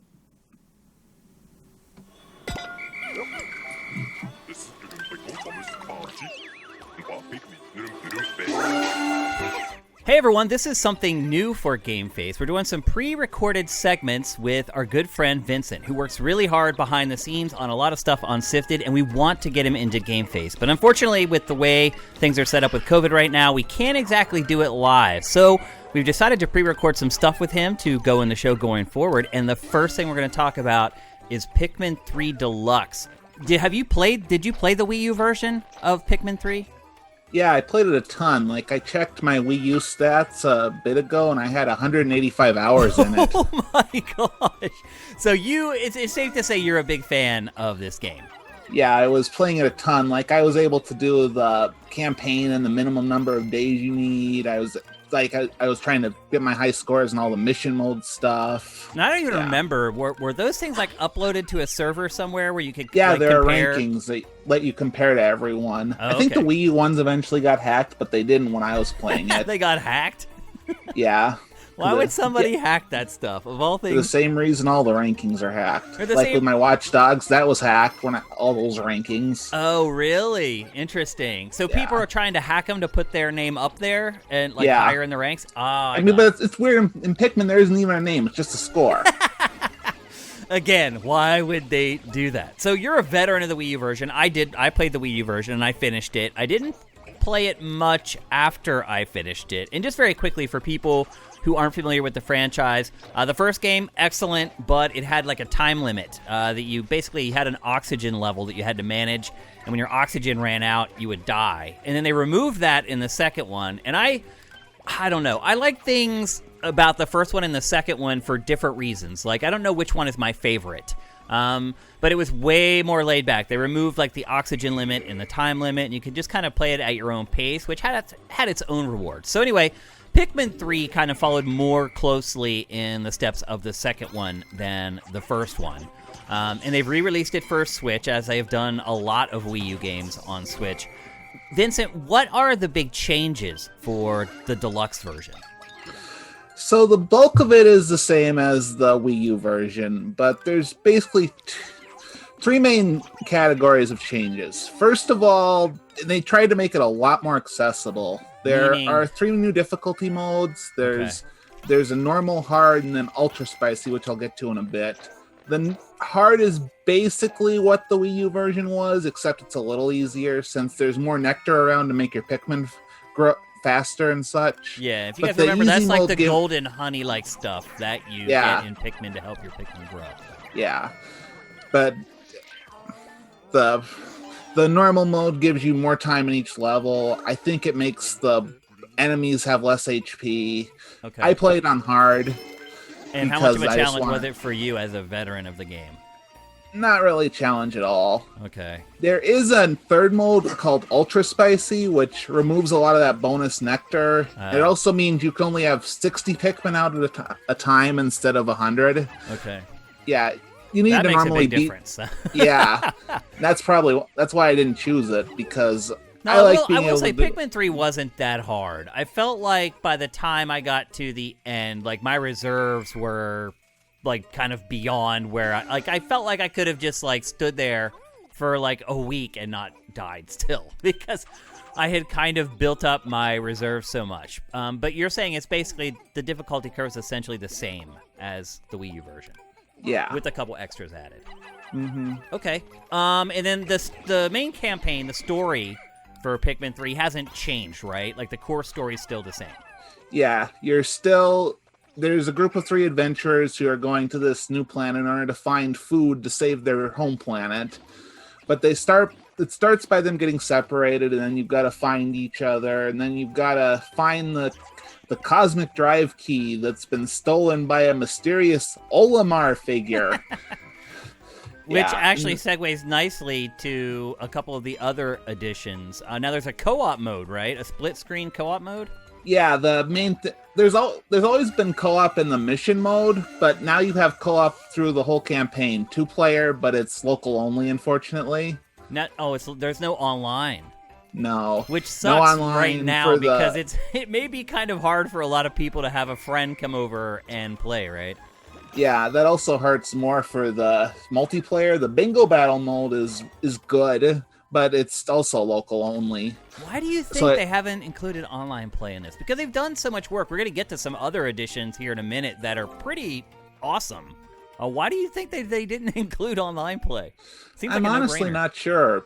Like, it's rare for Nintendo to add the online play in these ports. Like, they're going to do it with 3D World, Mario's 3D World, but that's an exception that proves the rule. Yeah, because what are some of the other Deluxe games? There's the one fighting game from Bandai Namco that its name is slipping my mind right now. Pokken Pokken Tournament. Yeah. Now did that come to Switch with online? Because it did have Yeah, online. it had for online with a Wii U version, right. too. And it did for Switch as well? Yeah. Okay. So that's a disappointment for sure. But really, the cool thing are the other editions. Co-op's fine, and maybe people will get more mileage out of that if we ever get out of this frickin' pandemic. But the other stuff is cooler. We talked about Olimar earlier, and he makes an appearance in this, right? Yeah, I mean, he's in the story. Like, part of it is that they had to come to the planet as a treasure hunting expedition, because that's all that the president cares about on their home planet. And they get stranded here because of reasons in the story. And one of the main things is that there's a new prologue added to the game that has Olimar and his partner Louis trying to find treasure. And he's also a part of the epilogue as well, right? Yeah, I don't know if I want to get into too many spoilers, but yeah. But he's a part of that. Yeah. Olimar and Louis have to come back to the planet for reasons. And Olimar plays a big role in that. Yeah. And that's kind of extra content added on to the end of the game. Yeah. So you get, like, new content before the game and new content at the end of the game. So while they haven't really tweaked the core campaign all that much, you are getting a bunch of bonus content, right? I don't know if I'd call it a bunch. The prologue is 4 missions that are... All of the prologue and epilogue missions take place on variants of the same maps that are found in the campaign. But and don't they bring back the timer element from the first game? Or is that the challenge missions? I can't remember. I mean, they're timed missions. They're basically mission mode. The mission mode's goal is just trying to get a high score by collecting all the stuff or defeating all the enemies. But I thought it was within a time limit. That you had a timer that you had to complete them. There's no individual time limit. Each of the individual missions in the prologue and epilogue are self-contained. Okay. I guess I got bad information then. I thought that was the case. That Yeah, the campaign still has kind of a timer, but that's based on how much fruit you do. Right. The whole point of the campaign. And what I was getting at earlier is that by the time I got to the end of Pikmin 3, I had so much fruit that literally I think I could have stood there for like a week and like never would have died. So yeah, like if you get all the fruit in the game, you have 99 days to do it. Yeah. And if you're pushing through, you can finish the whole thing collecting all the fruit in about 20. Yeah. Yeah, that's Like, about how even long if it took you're me to not finish it, if I optimizing remember it. correctly. I didn't collect Yeah. everything, but that's about how long it took me to finish the campaign. And then the other thing, obviously, the Wii U had a touchscreen, and the Switch has a touchscreen, so I'm assuming that the controls are the same for both versions? Not really, actually. Oh. So on the Wii U, there were 3 different types of controls. There was the Pro Controller, which is kind of like how the GameCube versions did it, but there's some minor changes where, like, instead of being able to move your Pikmin with the right stick, you have them charge. That's been tweaked slightly, as you don't need to in the Switch versions, you don't need to have them locked down to charge anymore, which is more flexible. Uh-huh. Yeah, And then in the Wii U version, they brought over the Wii pointer controls from the Wii ports of the first 2 Pikmin games. Everyone really liked them, but I never really used them as much since I mostly played on the gamepad in off-TV mode. But I've never played that game with motion controls, but it does seem like it would make sense because you can direct your Pikmin with the pointer. That seems like it'd be faster than using the analog stick, as long as it works okay. Yeah, obviously you can't do pure pointer controls in the Switch version, but is a way to use gyro with the controller to aim a little better. And typically it works pretty well. I use the gyro controls for Splatoon 2, and they work great. So yeah, and then in the third thing in the Wii U version was that they patched in a way you could play it entirely with a touchscreen, which is strangely absent in the Switch version. Huh. That is weird. Yeah. Because the touchscreen's better on Switch. So they should actually have more features as far as the touchscreen is concerned on this new version. Did any of that drastically impact how the game plays for you to make it better? Not or really. worse? The main difference is that if you're playing it outside of handheld mode, like on the Wii U version, even if you're how using... is it playing handheld mode? Can you play it? Can you like see what's going on still? Yeah, I played most of it in handheld Oh, mode. okay. You can see it fine. All right. Then again, I also played the Wii U version in off TV mode on the gamepad, so that was fine. Mm-hmm. But as I was saying, the main difference is that if you're playing on the TV and the Wii U, you have to try to balance. The map is always on the gamepad, so even if you're playing with the remote and nunchuck, you have to still use the gamepad and manage all that. Right. Yep, that's a good point. So here, the map is just relegated to a button press, and you can access it easily without having to manage multiple controllers. Okay, so we've been waiting a long time for Pikmin 4. The sales for this came out on Friday. The sales in the UK were not good at all, like really bad. Like it didn't even crack the top 10, and there weren't a ton of big releases. It was to number compete. 7. Oh, I thought it didn't make the top 10. Okay, so it finished number 7. Did you still enjoy playing this game all these years later? Does it hold up? And do you think, it's still would you fun. recommend that people buy it? If you've never played the Wii U version, then definitely. There's a bunch of content here. It also includes the DLC mission mode packs that were added later to the Wii U version. So you get like a decent-sized campaign, a bunch of mission modes you can do, the multiplayer, which you can play if we can ever see anyone again, and then the new prologue and epilogue modes. Yep. And how much is this selling for, actually? $60. Oh, so it's a full-priced game, but you'd be okay with paying that? Yeah. Wow. Definitely. Okay. What do you think the prospects are for Pikmin 4? Because after seeing kind of those early sales in the UK, I'm a little nervous that this may have been sort of a testing ground for Nintendo to see if people still cared about Pikmin, and it appears that maybe they don't. How do you feel?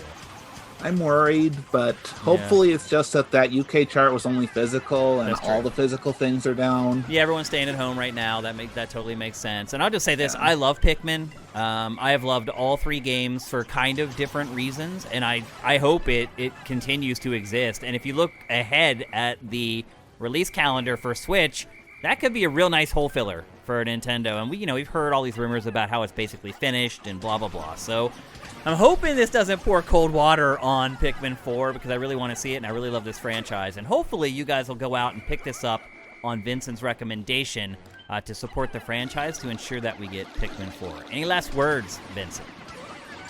Just that I'm surprised that, like, even if you... Like, the epilogue is surprisingly good. Like, it has some new ideas, new types of goals. When I played the prologue and it just was basically just mission mode, but with a different skin, I was a little disappointed. But I haven't even finished the epilogue yet, and I'm still more interested in it.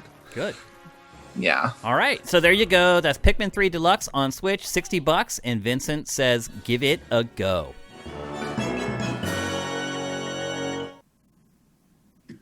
All right. A big thanks for Vincent taking the time to talk with us about Pikmin 3 Deluxe. Matt, Pikmin 3 Deluxe did not sell well. And I asked Vincent about this as well. It did not sell well in the UK at all.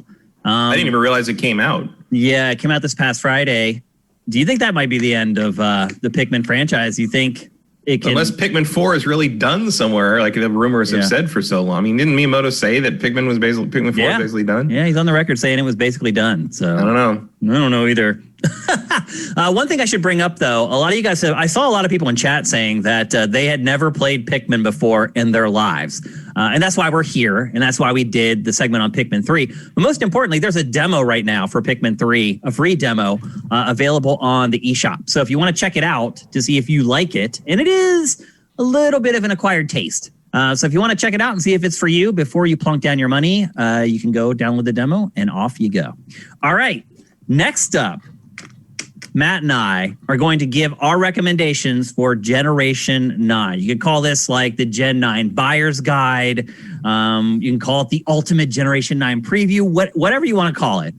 Matt and I are basically going to recommend what things you should buy when you pick up your consoles, and then ultimately which consoles you should buy as well. We've talked about these consoles for months and months now. I would like to think Matt and I are pretty well versed on them at this point, and so I would hope that you would feel like whatever recommendation that we give you guys at least has a little bit of weight. We're just trying to help however we can. And so first, we're going to talk about the PlayStation 5 hardware. And we're going to recommend which version of the PlayStation 5 you should get. And both Matt and I agree that you should buy the PlayStation 5 disc version, the more expensive version of the PlayStation 5. Matt, what do you think is the strongest argument for someone picking up the more expensive one? Overall, the reason I'm getting is because I want the Blu-ray playback, and Sony does amazing Blu-ray playback and has for the last two systems, and I don't think this one's going to be any different. But in terms of a more general sense for kind of generally user friendliness or user advantage, I think you still run into physical copy sales and deep discounts periodically enough that I feel like you want the option to get that cheap bargain bin game at some point and bring it home and stick it in, slap it in the system. You know what I mean? Yep. And of course, there's also if you don't know, if you're not sure about a game, the new game that you want to play at launch or full price, you always pay full price for a physical copy and then sell it back and not lose, maybe you get $10 less, but you it's like a rental, you didn't lose too much money on that. Especially with the game prices apparently going up to 70. That I think that's even more relevant. Yeah. Yeah, I just think you're future-proofing yourself. Yeah, I think you're spending $100 more, but I think you are in the long run probably going to have it's probably going to save you more money than it costs you in the long run, would be my guess. Yep, and I know a lot of people on Sifted, and probably a lot of gamers in general, are big into films. And so if you are, and you want to have one of the best 4K Blu-ray players on the market, that extra $100 is nothing. I don't know if you guys have looked at, even now, still, Blu-ray players of that quality are pretty expensive. Yeah, I definitely expect this to become my new Ultra HD disc player, which your go-to, which I still have. I still get all the Marvel movies in Ultra HD, and not Star Wars as much anymore because Solo and Rise of Skywalker are garbage. But if I'm gonna buy something I really like, a new movie or whatever, which I don't all that often, streaming movies is usually pretty good enough for me. But if I am gonna buy a new movie, I'm gonna get the Ultra HD version, and the PlayStation 5 is probably gonna be where I play them now. Yep. And as Matt mentioned, just being able to not even just take games back and get some money towards your next game, being able to share games with your friends, with relatives, being able to take games from one console to another. There are other advantages to having a disc drive that both Matt and I believe make it well worth the extra $100 to plunk down for the disc-based version. And then Hilda Starscream in chat makes a really good point, which is you can't really buy the digital edition anyway. They haven't made that many. Pre-orders for those were gone and like that. So if you really want one of those, good luck. There were people insiders saying that 10% of the PS5s manufactured are the digital version. It's a definite rarity. And then Cheap Ass Gamer said that only 1% of his sales were for the digital version. So it seems like most people are buying the disc-based version of PlayStation 5. Yeah, and it seems like you don't have a choice because they're making more disc versions. Yep. So I think as the generation moves along and maybe demographics shift, you might see the digital version get more manufacturing time. But I would guarantee it, Matt. I think within 2 years, they will be producing more of the digital edition than the disc-based version. That seems pretty likely. That's my guess. Next, we want to recommend games for you guys because, I know a lot of people are saying these launch lineups suck. There's no games. There are a lot. There are 30 or 40 games that are coming out on launch day or within a couple of days of both consoles. And so Matt and I, to make it easy, we wanted to recommend 3 games that you should keep your eye on when you go to buy your new console. Obviously, we're going to start with PlayStation 5. Matt, what are the games that you recommend that people pick up? I would recommend Miles Morales, Demon's Souls, and Assassin's Creed Valhalla. Okay. Do you want to explain why you made those choices? Spider-Man is Spider-Man, and the original was amazing. Spectacular, you could say. And Miles Morales looks just as good, if not better. So what about people that own a PS4 though, and they're like, "But I can play it on my PS4 Pro or whatever." Don't look like that. Yep, it definitely doesn't. So and there's an element. The only game on my list that you can only play on PS5 is Demon's Souls. Yeah. Now, do you feel okay recommending that to everyone? Yeah. I mean, we'll get to mine in a second, and I'll just spoiler. I did not include Demon Souls on mine. I didn't expect you to, but I do think Demon Souls. I mean, look, the Souls games maybe are not for everyone, but they are also not impossible. They're not, the difficulty thing is overblown. And I believe that. I mean, we don't know a whole ton of like how this thing works, but I would guess that it was a lot of people's first Souls game, and it can work as a gateway. It's a little easier to manage because it doesn't have the giant Metroid style level design. It's hub driven. It's hub based. So you can kind of, everything's broken down in sort of discrete levels. So you sort of manage them. That helps a lot. And it's a good learning plan. And also, I don't know if there's going to be another game at launch that really makes you look at it and say like, wow, I got a PS5. Like, look at that thing. It's just amazing looking. Like, even if I didn't like Demon Souls, I would probably still get Demon Souls because I just want to see this thing in action. I will say it is probably Spider-Man will probably be the graphical showcase at launch still. I think that'll be the graphical showcase and sort of the big tricks. It's Insomniac, all the smashing through particle effects and pulling buildings down. I mean, that all looks amazing. But this, just Demon Souls, and part of it is because I remember what it looked like on the PS3, obviously, and seeing the things I remember from the PS3 rendered like this is just like, what the hell. But this is really impressive. Like, it's maybe we'll never get it again. Like, maybe they won't put this kind of effort into another Souls game. I mean, God knows what Elden Ring? Yeah, which is live, by the way. Yeah, they did say like, hey, came out this week and was like, we're still here. We're still here.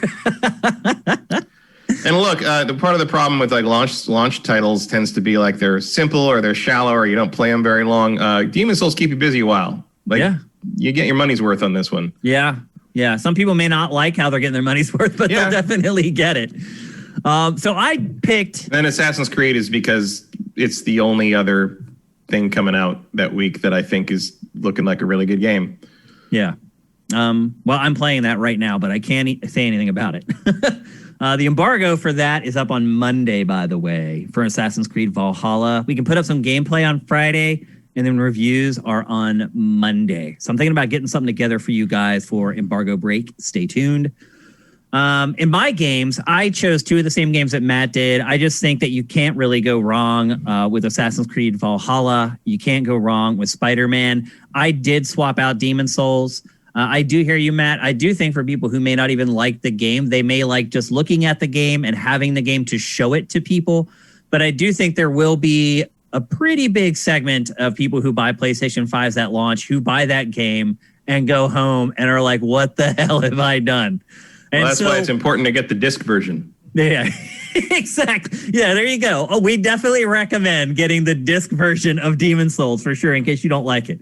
So instead, I've presented something. I don't think this game's going to be better than Demon Souls, but I do think it might appeal to a different group of people who may not like Demon Souls, and that is Bugsnax.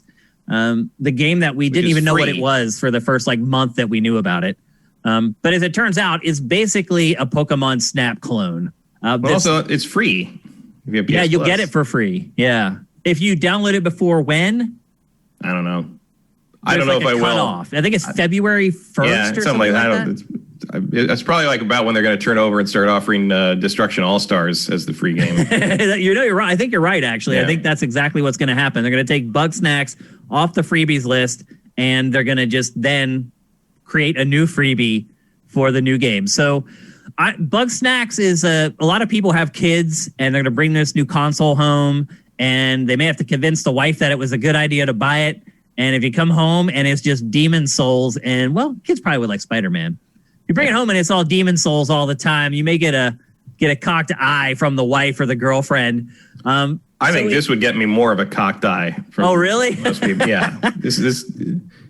I hate this game. I don't know if I hate the game, but I hate looking at it. I do not like the art style of this game at all. But it seems like a very unique experience in a sea of games that all feel very similar.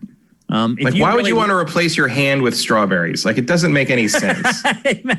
Matt, the fact that you're trying to make sense out of a game like Bugsnax is very adorable. But it's free, so it didn't occur to me. Even if I liked it, I don't think it would occur to me to recommend it, because at that point it was play Astrobot. because apparently the Astrobot thing the system comes with is really good. Yeah, it's also bigger than people anticipate. Yeah, and like Patrick Klepek spent like 20 minutes just playing with the zipper in that. Because apparently there's a zipper in it that you can zip and unzip using the DualSense, and apparently it's just like amazing haptic feedback. It feels just like unzipping something. And I'm like, all right. Astro's good for that stuff, though. Yeah, Astro is like their best demo franchise at this point. It's like, if you want to sell me a new gimmick, Astrobot is apparently the gateway drug. So Hail to Starscream is saying, and he's been great this episode. Thanks for putting all the notes in chat. He is saying that it's just a PlayStation Plus game for November. And after that, it's not free anymore. So if you end up picking one up in December, Bugsnax might be a game worth checking out. As Matt says, it is weird, but that's why I'm recommending it, because it's Do we know the price on it? Bald Space Marine shooter. Do we know the price on Bugsnax? Is it $70? There's no way it's $70. My guess is it's like 30 or 40. You'd think, but... Go to GameStop real quick and see what it says. If it says $70, I will take it off the list immediately. People are making fun of your playing with a zipper comment, Matt. Yeah, I expect that. Go bug Klepek about it. He's the one who did it. These are just tech demos, people. It's getting excited about the tech, not the actual thing. So anyway, you can check on Bugsnax. My guess is it's like $30. And if it is, then I do recommend it for something to check out at launch. If it's more than that, then I strike it from the list immediately. And then finally, we come to peripherals. Matt, what, if any, PlayStation 5 peripherals do you think people should pick up? Or did you pick up an extra DualSense? I have not. I did only because I had to, because of one of the bundles I got. Okay. I would not have otherwise. But now that I'm thinking about it, like if I do want someone to play with me, then I'm probably going to need one. So maybe my plan is to ask for an extra DualSense for Christmas from the fam. Yeah. That's what I typically do for Christmas, stuff that I don't want to buy. Vincent says Bugsnax is $25. So that's right in the wheelhouse. I'm totally cool with that price. And $24 on PC. Thanks, guys. So anyway, it looks like Bugsnax falls in that wheelhouse. So I will leave it on my list for now. So I'm going to look at getting a DualSense. But as far as the other stuff, what about like an extra like SSD drive, an expansion drive? Well, I don't feel like we know enough about which drives to get for that yet, because Sony was basically saying they were going to put out a list. I don't think the drives that are fast right now that are saying that they're saying, but Sony hasn't come back and said, yeah, these will work. They haven't given the stamp of approval for them yet. Yeah. So, and like there's no drives until maybe this month, I think, that are fast enough that meet the profile of what PS5 can do. And quite frankly, I don't think I'm going to fill that hard drive up, in the first 2 months. So I am not worrying about that yet. I think it was also. I'm going to wait until we see some. Look, I hate to be a broken record about it. I'm going to wait until Digital Foundry does some tests with those things and see what they turn out to be. I mean, on the back of Digital Foundry's testing, I am getting a one of those little plug-in drives for. I'm getting one of the Samsung the SSDs with that little connector they have. I mean, I'm going to use that for the Marvel, man. I'm going to use that for the backwards compatibility stuff, and I'll install the Series X stuff on the internal, and I'll put the backwards compatibility stuff on the external, because according to Digital Foundry's tests, they're pretty much just as good. Yeah. So. Yep. That's what I'm going to do that for the Xbox, but for the PlayStation 5, I feel like we're still in too much uncharted waters on that. Yep. I'm going to wait and see what Sony says about what works and what doesn't. Yep, and you don't really need the new PlayStation camera at launch either. No. PlayStation VR is not coming in even 2021, so you're not going to need it for that. And if you use it to stream or whatever, your old camera will work just fine. So definitely steer away from that. I'm not buying the headphones or anything like that. Is there a reason why you would buy like Sony branded headphones over something else? Now, I know that they're going to be designed to take advantage of the new audio stuff that they have, but there are tons of headsets that take advantage of that. I don't know. The only thing I can think is like aesthetic, like because it matches the PS5's design, I guess. Yeah. I don't know. I think there are headphones in the bundle I have. Oh, because you're going to find out then, aren't you? I don't know. I got the bundle I got is stupid. It's like it's all of it. I was really hoping another round of pre-orders would hit so that I could just get a plain system without the bundle. Yeah. But it didn't. Not yet. I mean, there's still time. Not really. There's a week and 2 days for PS5 still. Yeah, but I'm not going to trust a pre-order I make in the next 5 days to get here by Thursday. Like a lot of people are going to have to, unfortunately. Yeah, but like, it's just sort of how it is. And that bundle isn't even supposed to ship until it's not even supposed to ship until I think after the 12th. So you just start dealing with. So yeah, okay, it doesn't have a headphones with it. The bundle is the system, an extra controller, a year of PlayStation Plus, Miles Morales, and Destruction All Stars. So we'll see what that turns out to be. But otherwise, really, there's no must-have peripherals other than trying to get a hold of the PlayStation VR adapter. I'm not sure, but there could be a window for that where if you don't request it before a certain amount of time, you're not going to get one at all. So you might want to jump on that quickly. And again, that story's on Sifty. You can find it easily using our awesome search. But otherwise, there's really nothing that you need to pick up peripheral-wise for PlayStation 5 at launch unless you want an extra controller. Or I guess a charging dock. If you want that for your controllers. Yeah, I guess, the one I have for PS4 is not going to work anymore. And I will say this, I love my PS4 charging dock. I love having a charging dock. So that actually might be something that I get just because I want it, but people certainly don't need it. For my PS4, I always just have my PS4 controller plugged into my laptop. That works. I just play it like that. Now, the result of that is that the PS4 controller can't hold a charge anymore. Really? Because it's always plugged in? It's just always plugged in and charging, so I've worn the battery down over the years. It kills it. But it does. That's okay. I do that with my Apple Watch. I leave it plugged in all the time. I wonder if that's bad. Probably. So anyway, no big peripherals for PlayStation 5. If you want a DualSense, get it. I'm probably going to ask for one for Christmas. JM Rain, thank you for making it rain again, man. I saw that you dropped looks like a bunch of subs and bits into the chat again. Thank you, man. I see you say, Shane, can I send you a spare? I don't know what you're talking about there, but thank you for the bits and the subs, man. You're awesome every single week. Okay, it's time to shift to the Xbox Series X, where we're going to make the same exact recommendations we just did for the PlayStation 5. We're going to kick things off with the hardware as far as which version of Xbox Series you should buy. Matt, which one do you think people should buy? The Series X or the S? I think if you're going to do this, I think Series X. When you say if you're going to do this, what do you mean? If you're going to own an Xbox this generation, I think you got to get a Series X because I do not see the point of the S. Okay. It's too underpowered. It doesn't have a disc slot. I feel like you're just going to end up with a slightly better Xbox One X with the S. And I don't know what you're using it for at that point, because even if you just want Xbox exclusives, whatever those end up being, I feel like they're not going to run. I feel like you're going to be in a situation like you were with Watch Dogs capturing on the Xbox One vanilla here. I think that's what you're going to end up with. Well, look, it is like 7 years later. Like, truth be told, I probably should have upgraded my Xbox by now. But the reason I haven't is because there's been nothing to play on it. Right.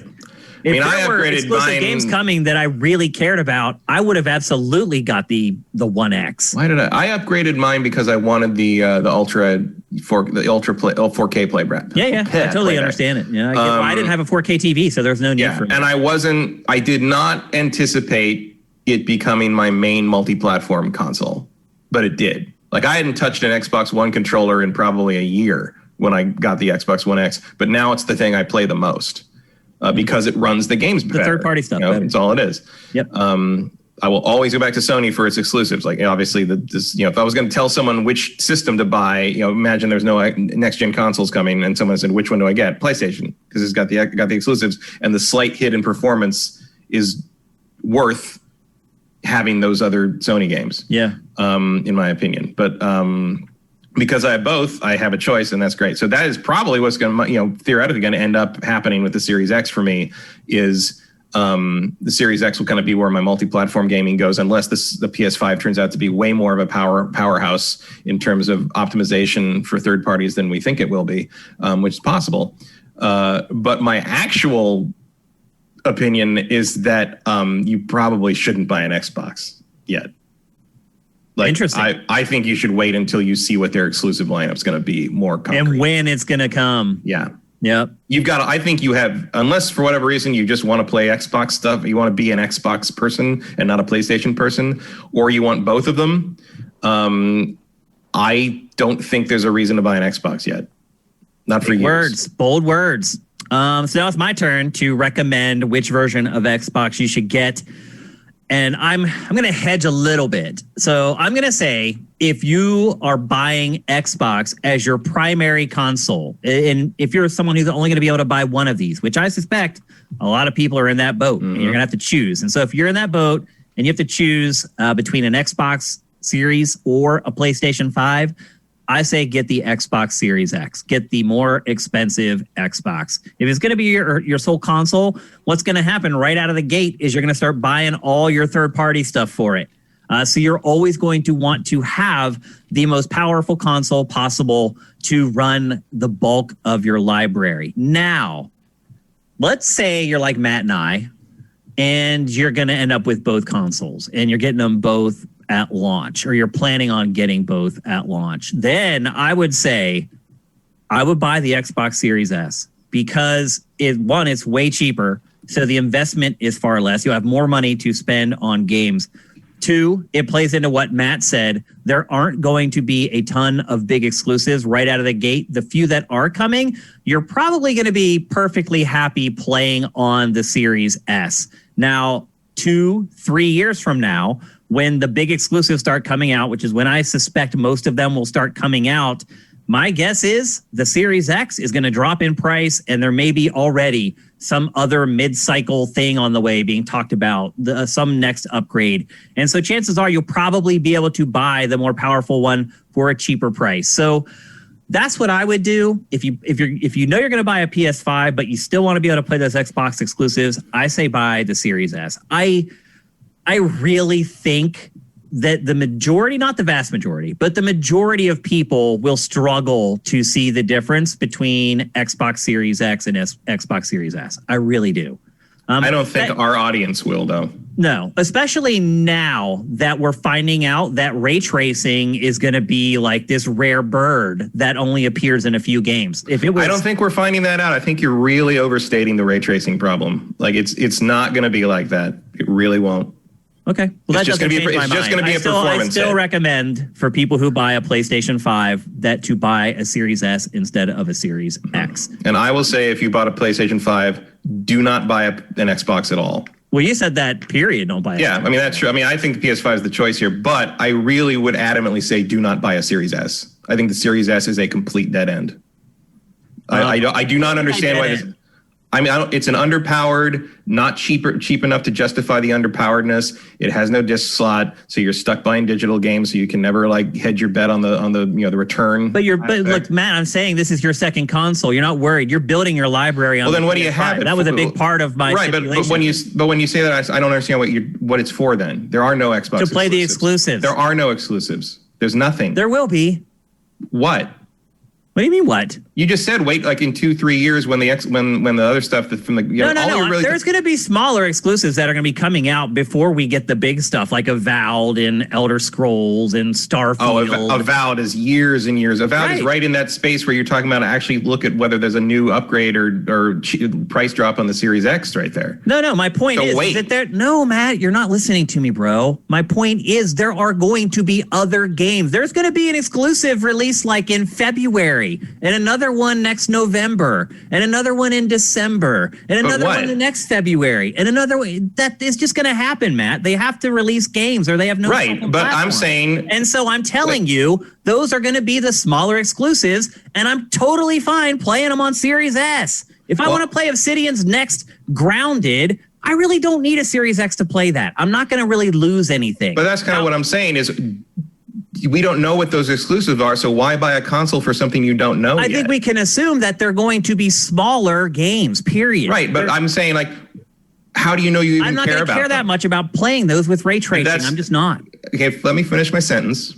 How do you know if these games they're not announced yet, we don't know what they are, why would you spend $300 on a system to maybe play an exclusive you don't know if you want to play yet? Because they've already decided they want to buy the Xbox, Matt. That's not part of the debate. I started this conversation by you've decided that PlayStation 5 is your main console and you also want to buy an Xbox. The decision's already been made. But if that's your decision, why do you need the Xbox now?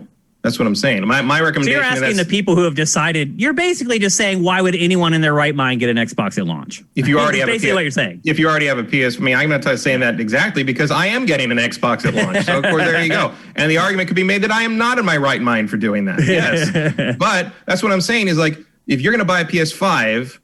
Like your point that like what you're gonna buy multi-platform stuff early on whatever system you buy first, which in this case would be the PS5. Yes, obviously.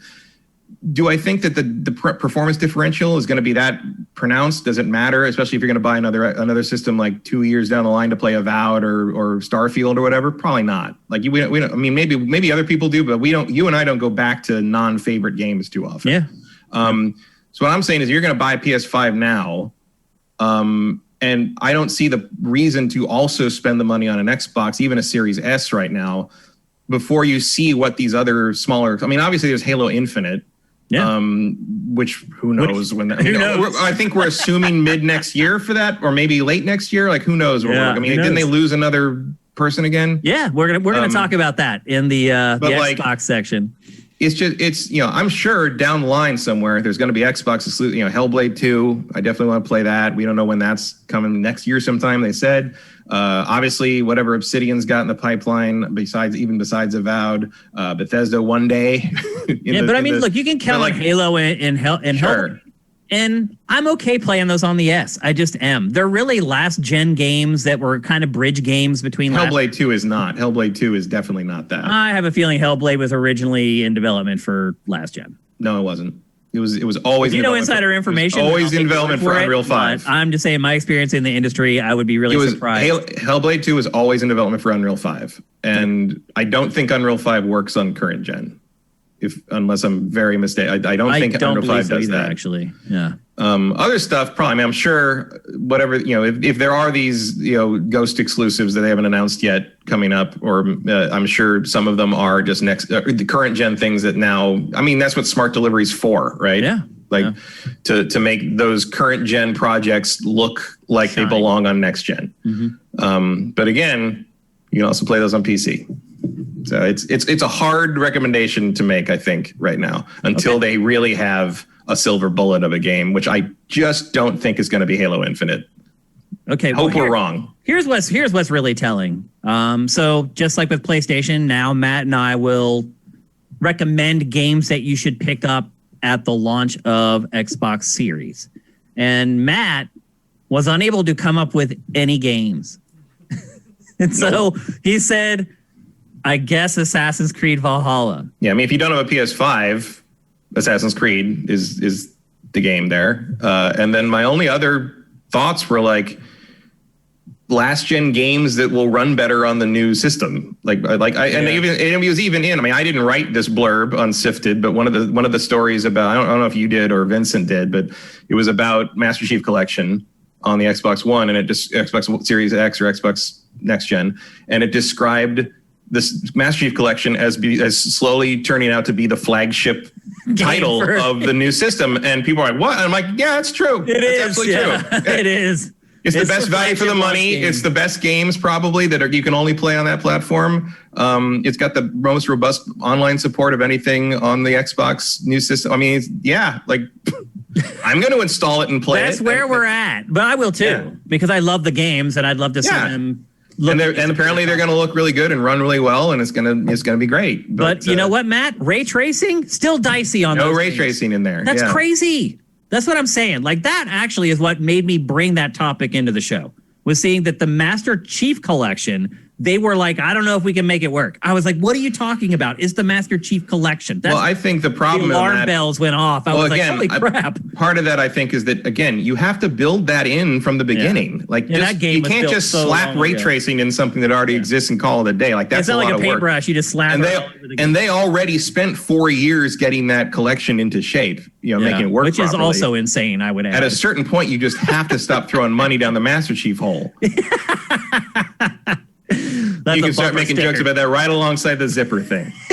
There you go. That's a gift to you. So anyway, Matt recommended Valhalla and Master Chief Collection. Master Chief Collection, and probably I bet Forza Horizon 4 will look real nice. It probably will because it looks great already. Yeah. I did pull out a couple extra picks. So I also picked Valhalla. And again, I'm playing that right now. So take that for what you will. And then my other two picks were, the first one was Yakuza Like a Dragon. With these picks, I'm trying to provide variety for people. Right. I don't feel like when people get a new console, they just want to keep playing bald space marines massacring aliens. I feel like they want to see their console perform with different art styles, different aesthetics, different genres. And you may be saying, well, Yakuza is an open world action. It's not. Yakuza Like a Dragon is a turn-based RPG. The reviews just started going up today. There's a bunch curated on Sifted if you want to check it out after the show is over. The reviews have been pretty good. They've not been stellar. The most common criticism of it so far in the reviews has been that the turn-based combat gets repetitive. Well, it's a turn-based RPG. Turn-based combat. And that happens in every turn-based RPG. So if you like that genre, it's a pretty safe bet that you can pick up Like a Dragon and you're going to like it. And then my second pick at launch is Gears Tactics, a turn-based strategy game, XCOM set in the Gears of War universe. We already played and evaluated the PC version here on GameFace, and I liked it a lot. I had a lot of fun with it. Still stuck on the last boss. But it's a really, really good turn-based strategy game. It's also a little exclusive. It's only available on PC. You'll feel a little elite if you're playing that on your Series X, because the other part, too, is that it won't come out until launch day on Xbox. So it is kind of a launch game for consoles. Again, it's been available for PC for months now. But I really enjoyed it. It's really good. And again, it's a different kind of game, but it's Gears. So you're still going to be able to see Gears in 4K glory, but it's a genre that isn't like the other games that you've picked up. So those are my three recommendations, concurring with Matt that it is hard to find games to recommend for people at the launch of Xbox Series, although maybe the best recommendation, Matt, is buy Game Pass. Yeah, I mean, Gears would be Game Pass. Yeah. And the thing, I mean, some people are probably like, what the hell? Why Shane's recommending Yakuza and Matt's the Yakuza freak. My thing on Like a Dragon is I'm waiting for the PlayStation 5 version. Okay. Because it is multi-platform. We should add that. But only on PS4. Like the PS5 version of Like a Dragon. I mean, PS4 version will work on PS5, but the PS5 specific version of Like a Dragon didn't come out till March. Yep. And I am basically I'm way behind in the Yakuza stuff. I haven't finished the Kiwami games. There's been no time to dive fully into that. Yeah, exactly. As well, they're a big commitment. So I think Like a Dragon's an absolutely rock solid recommendation for Xbox Series. Whatever. I guess we're just going to Xbox Series to refer. Yeah, it's called Xbox Series now. Yeah. I've just stumbled into that during this episode. But I'm waiting to see what the PS5 version looks like because I want the best version of it, and I'm going to wait and see how it works on PS5. And if it turns out it's better on Xbox, I'll get the Xbox version. I don't care what platform I play them on, but I do care about whether it's the best experience. Okay. So if I got to wait till March, that's fine. I understand why people are mad that they have to wait for that comparison, but I am so not ready for an eighth Yakuza game. Like I'm not. There's plenty of other things to do. They definitely blend together for me. The Yakuza. I think this one will stand out. I mean, this one definitely will. I think this is why it's a good recommendation, also because it stands out even in its own series. Yeah. Because the other Yakuza games are also available largely, except like the 3 to 6 collection is not on Xbox, but you can get 0, Kiwami 1, and Kiwami 2, which are the best games in the series anyway. But and this it sounds is a very like different all thing. Future releases in the franchise are coming to the West. Yeah. Like it's not like we have to sit here and wonder. Like Sega's just like, from now on, and they're saying day and date as well. Yeah. With the new, and I'm very curious. I am actually very curious if the 3 to 6 collection might make it one day, or 3 to 5 collection, and then 6 was a standalone game on PS4. I'm interested to see if they make especially 3 and 4, 4, and 5 were PS3 games, but if they ported them to PS4, theoretically you can put them anywhere now. Yeah. Once you get there, nice to see that full series be available on everything on Xbox, PS4, and PC. Absolutely. And so the final part of Xbox Series discussion is any peripherals. I will say this. I definitely am envious of people who have that little 1 terabyte SSD drive. That thing is literally like an engineering marvel that they can fit a terabyte of space on that little thing that plugs into that slot on the back. I want one. Now, one thing we forgot to mention during the PlayStation 5 section is that they announced also today that you have 650 gigs of usable space. Mm-hmm. So their OS doesn't take up as much as the Series X and S does. But still, you're going to have way less hard drive space no matter what on PS5. So you're going to end up with like 800 gigs on Xbox Series X, which means I'm not going to need that cool little expansion for quite a while. But it's going to be calling to me until I need it. I can pretty much guarantee that. But they're so freaking expensive. Yeah, I mean, I didn't get the little thing. I got the more kind of, it looks like a more standard backup drive. It's a little rectangle. This the one that they were using on a Digital Foundry. So I wanted a bigger one for that because that was about the size I use for my Xbox One X. Okay. And because it runs just as well, it does backwards compatibility stuff just as well. So I wanted to preserve the internal hard drive for Xbox Series X specific things, and the external drive will be for backwards compatibility. And I'll make the PS5 decision later when Sony is a little more transparent about which new SSDs work for it. Because I do expect to actually fill the PS5 up quicker because I think the exclusives are just going to roll in a little faster. And the hard drive's smaller. Yeah, you only get 600 something gigs. It's a problem. For that amount of money, it would have been nice to get. But I know they said, for whatever reason, this 800 and whatever gigabyte drive is the perfect optimized size for the speed pipeline. I'm just like, I'm assuming that's some kind of math thing I'm never going to understand, but it still feels weird to me. It does feel weird to me. Yeah. There are Cerny says that I believe him, but it's like, even at my age, there are certain things that people can tell me that I still have no clue about. They can just tell it to me, and I have to just assume they're telling the truth, and that's one of them. I have no insight whatsoever on that. But Matt, so we saw that like PlayStation has this whole suite of extra crap that matches the PlayStation 5, and we talked about it earlier. Xbox hasn't really done that. Is that a missed opportunity? I mean, they're licensing to third parties, but do you think Microsoft is kind of leaving some money on the table by not creating its own line of stuff like Sony does? I don't know. I really don't know. The only peripheral I would really want for the Xbox is, I guess, the Elite controller, which I already have. I mean, I don't have the Series 2 Elite.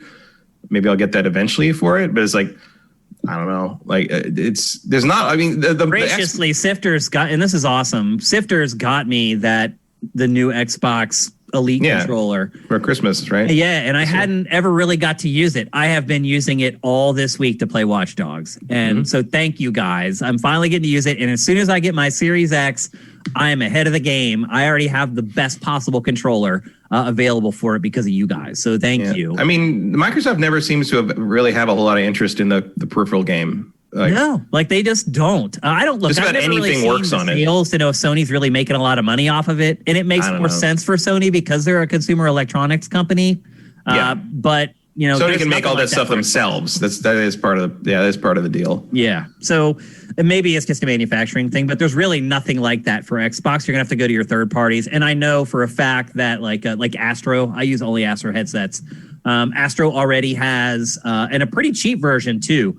A new headset that works specifically with Xbox Series X and PlayStation 5. I highly recommend Astro. They are a little more expensive, but like with most things in life, you get what you pay for. I have an Astro headset that I got at the Call of Duty Modern Warfare 2 review event, which was 11 years ago, and I still use it. Yeah, and it still sounds great, I bet. Yep. It does. They're great headsets, but again, you do pay a little more for them. So anyway, there are lots of options out there for Xbox, just no officially licensed ones. Maybe Microsoft gets into that a little later. I kind of doubt it. It's just not really in its wheelhouse. So there you go. Those are our two big previews, but there's one last thing that Matt and I have to do, and we're finally going to go on the record to recommend exactly what console everybody should buy for Generation 9.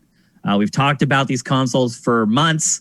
I think we know more about the consoles than probably we should. If you're on Sifted, the stuff that you know about PS5 and Xbox Series X will make any other gamer look like a fool. It's just the truth. And so we're armed with all the knowledge, and Matt and I are here to make our picks, and we have agreed that the PlayStation 5 disc version, if you're only going to buy one console, is the console to buy. You can come at us, you can hate us for it, whatever. But we've been doing this a long time. We've seen a lot of console launches. Yeah, like if you're not interested in like what the PS5 has to offer game wise, I say don't buy either of them. Yeah, it's like I'm literally there. Is that it's really hard to recommend buying an Xbox Series right now. Yeah, there's just not software available for it yet. That's all that compelling. Like going back and playing your old games, that's great and all, but that's not what I buy a new console for, man. It's just not. No. I want that day one Yahoo! When you find, like the first day I played Super Mario 64. I want that. I want that feeling. I don't want to pull a bunch of old games out and be like, how does this one look? I just right. Well, I don't know. I don't know if you'll ever get the Super Mario 64 feeling again. That'll never happen again. Yeah, I know that. I thought maybe VR might do it, but it didn't. So you're right. Like until we have a real holodeck, it'll probably never happen. And I'll be dead long before that ever comes to pass. So I don't know about that. I mean, Kanye's already creating hologram Robert Kardashians over here. True. So that's true. But I guess my concern would be like when the holodeck finally arrives, will we still be able to walk?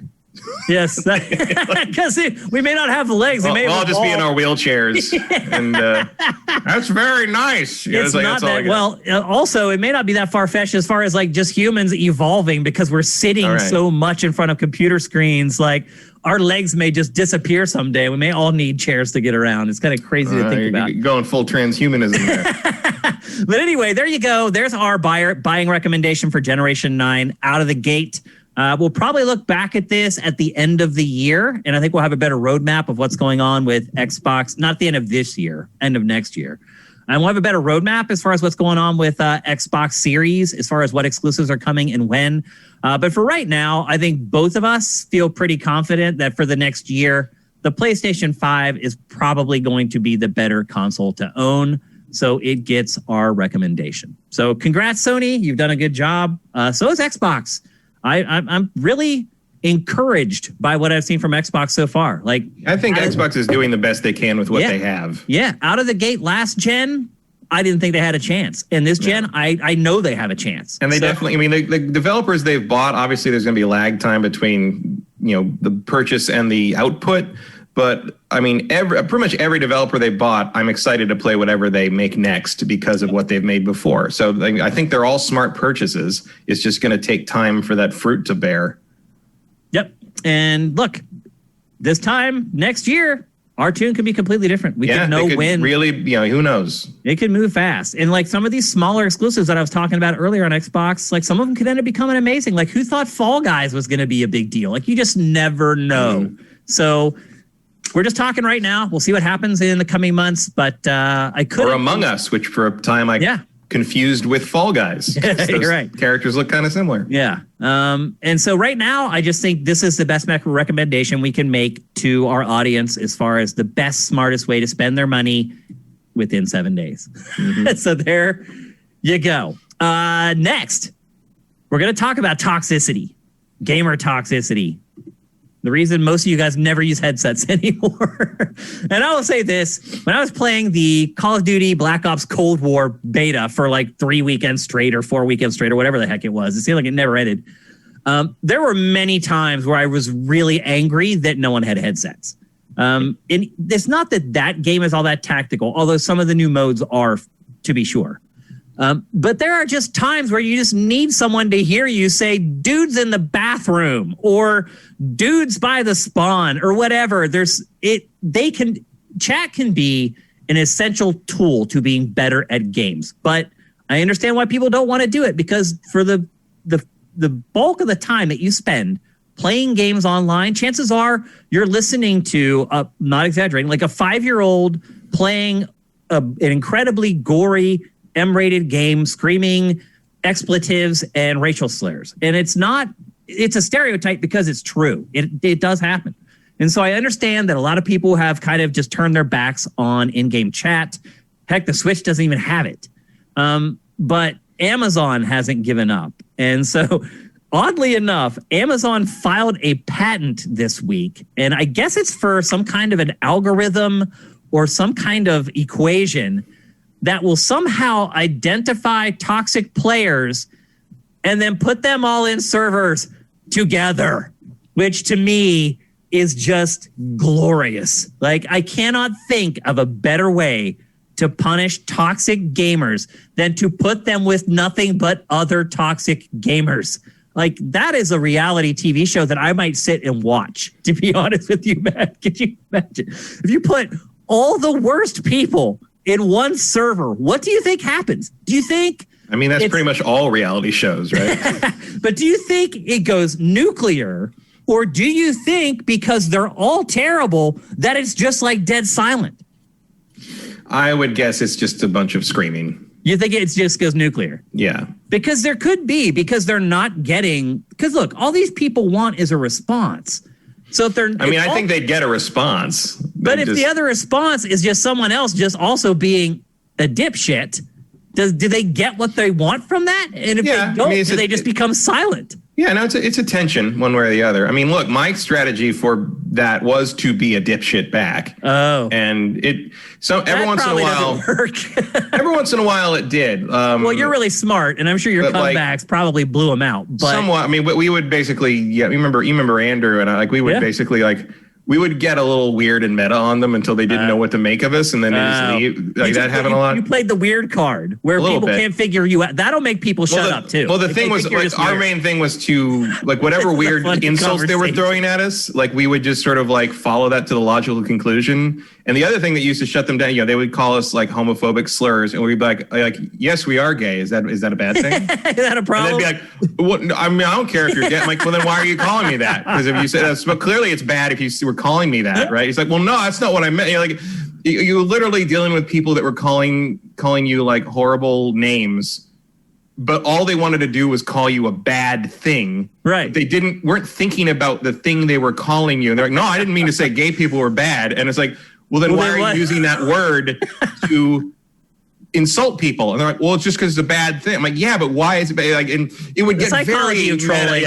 And a couple times we made friends doing that. Oh, really? Every once in a while you're not so bad after all. Every once in a while you do that enough and you accidentally strike brain. Yeah. And I was like, oh yeah, I guess that's bad. And they're like, I'm not going to call people that anymore. I'm going to call them assholes. Right? That's good. that's growth, right? The kill them with kindness doesn't always work. No, but it does work sometimes. It really does. Sometimes if you're just you don't play that game, it totally works. So, but this is an interesting tactic. I like this idea. I'm very curious how the process works. I mean, a little bit of it is also holding up the mirror. It's showing them this is what you sound like to all the other people. Right. Do you think that might be effective in curbing some behavior? I don't know. I'm not sure how that would work. It might. Because again, everybody, we do tend to lump the toxic people into sort of a big monolith of dipshits. But I do think that this kind of behavior does tend to come down to the individual and why they are the way they are, or why they want what they want. And I don't think that's as universal a solution as just everyone will react this way, everyone will react that way. It will be a very specific reaction. It'd be interesting to see. I do hope they keep track of it and kind of report on it, because it's actually a really interesting experiment. Oh my God, the psychology angle on this is insane. Here's some. Yeah, this is some kind of weird next gen version of the Stanford prison experiment. And it's Amazon, so who knows? It could literally be. Maybe it's a new Amazon Prime show. Right, and then if you are still a dick at the end of it, your deliveries get slower. Matt, maybe they're going to try to steal it. Came from Xbox Live from the old school X-Play days. We were just talking about that on Facebook this week. I saw a post. Somebody posted one of them. I just liked the post. I didn't read any comments. I commented that it was basically fun fact. The reason this didn't last very long was because the legal team was very nervous about putting people's voices on the air without a release signed. It also sucked doing the segment personally. Yeah, it took a long time. Because I had to record hours and hours of between match banter to get funny stuff. Yeah. And between that and our legal department being this is kind of dicey. I think I ended up doing 5 episodes maybe total. Yeah. And the thing is, I don't think it was particularly legally dicey because we didn't identify anyone by gamer tag. There's no way to say or prove who was saying anything. They were concerned that they had no way of knowing whether I was asking for permission to record them, which is a law in California. So I guess that would have been interesting, because I know we argued about that a bit with them, where I was I think if you're there's an expectation of it because I think you are being recorded most of the time on, because then you get in like, okay, well, streamers do that all the time. Yeah. You're getting recorded. For those of you who don't know, it came from Xbox Live. I would just play games on Xbox Live and record people on live chat. Mm-hmm. And then a guy, Jason Chung, who we've talked about a ton on the show, he did a bunch of great stuff for XPlay. He would animate. We created like cartoon characters, and he would animate the characters acting out the stuff that I recorded from Xbox Live. It was a cool idea that was crazy production intensive, and legal hated it. So it didn't last very long. That was a problem with a lot of those segments, was just like, this is really cool. Oh, it takes forever. Or we're going to get sued. Yeah. Here are some quotes from the patent to put it into context a little bit. The patent filing notes that traditional matchmaking systems often focus on grouping players based on skill level, but suggests there are other considerations to take into account. While players may enjoy competing with others of a similar skill level, such systems natively assume that skill is a primary or only factor to players' enjoyment. Contrary to this assumption, players' enjoyment may depend heavily based on behaviors of other players which they are paired, such as the proclivity of other players to use profanity or engage in other undesirable behaviors. Players who engage in such behaviors may be labeled as toxic by other players. One mechanism for dealing with such players is to isolate all toxic players into a separate player pool, such that one toxic player is paired only with other toxic players. I don't know how you patent that. The filing suggests that allowing players to select preferences for what they do and what they do not find acceptable, and grouping them together based on those affinities. So it doesn't sound like it's technically anything. It sounds like it's an opt-in thing, which means it will never work. Yep. It'll never work. Opt-in is not. Be like, I'm a jerk online. I want to play with other jerks. If you have to self-identify this stuff, it's not going to. No, that's a non-starter then. Yep. So it looks like they don't have some kind of cool tech that's going to do it. And how do you patent that? Yeah.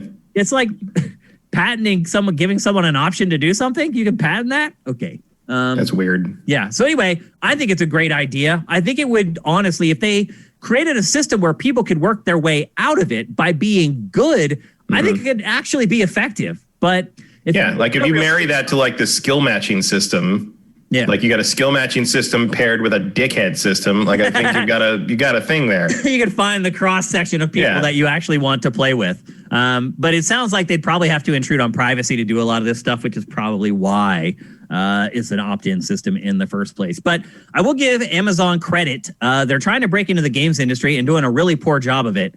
But they're not giving up, and they continue to kind of poke into new corners of the industry and find at least unique ideas on how to do things. They may not work in practice, and they may never even do them at all, but at least Amazon is trying to do things differently and make things better for players. So kudos to them for trying. I don't think it's going to work, and definitely if they follow the system that they've decided to follow, I don't think it's going to be effective at all. So good luck. We'll see how that goes.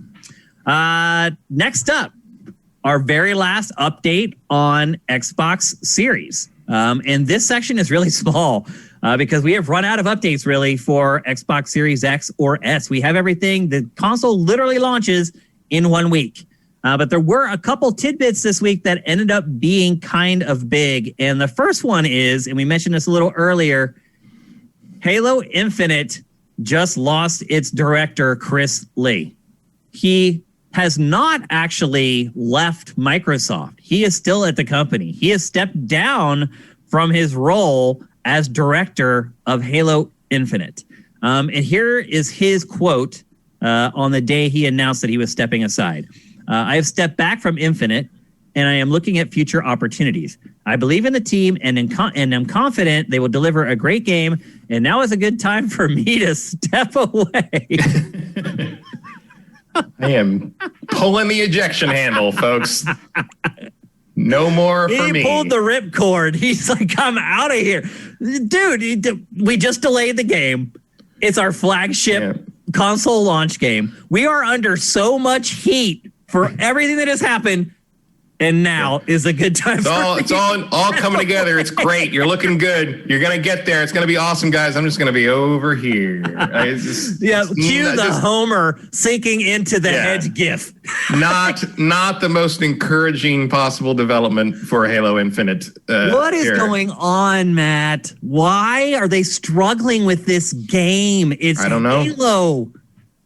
And I got to wonder, like, okay, so is he stepping down? Are they replacing him? Is there a creative difference here? They did actually. They brought in product managers who are just like straight up like, we need this project done on this date. Let's get it done. Like so marketing is running the show now, basically. Right. So like when we were redesigning our last redesign of game trailers, which was ended up being a total disaster and ended up killing our website. We were way behind, like months behind. And so they started bringing in all these project managers who knew nothing about websites, knew nothing about video games, none of it. All they knew how to do was organize people to get together in groups and finish stuff. And we'd have these scrums and these Kanban meetings. There was like this whole new vernacular that like had to be learned just to work with these people. And my guess is that is what's happening with this game. They're just going to bring in project managers who are like, I don't even know what you're talking about with ray tracing. All I know is that ray tracing needs to be done by Wednesday, or we're finding someone else to do the ray tracing. That's how a lot of that stuff works. They're ringers, basically, that you hire to come in and clean crap up. There are some developers who have been known to do that in the past.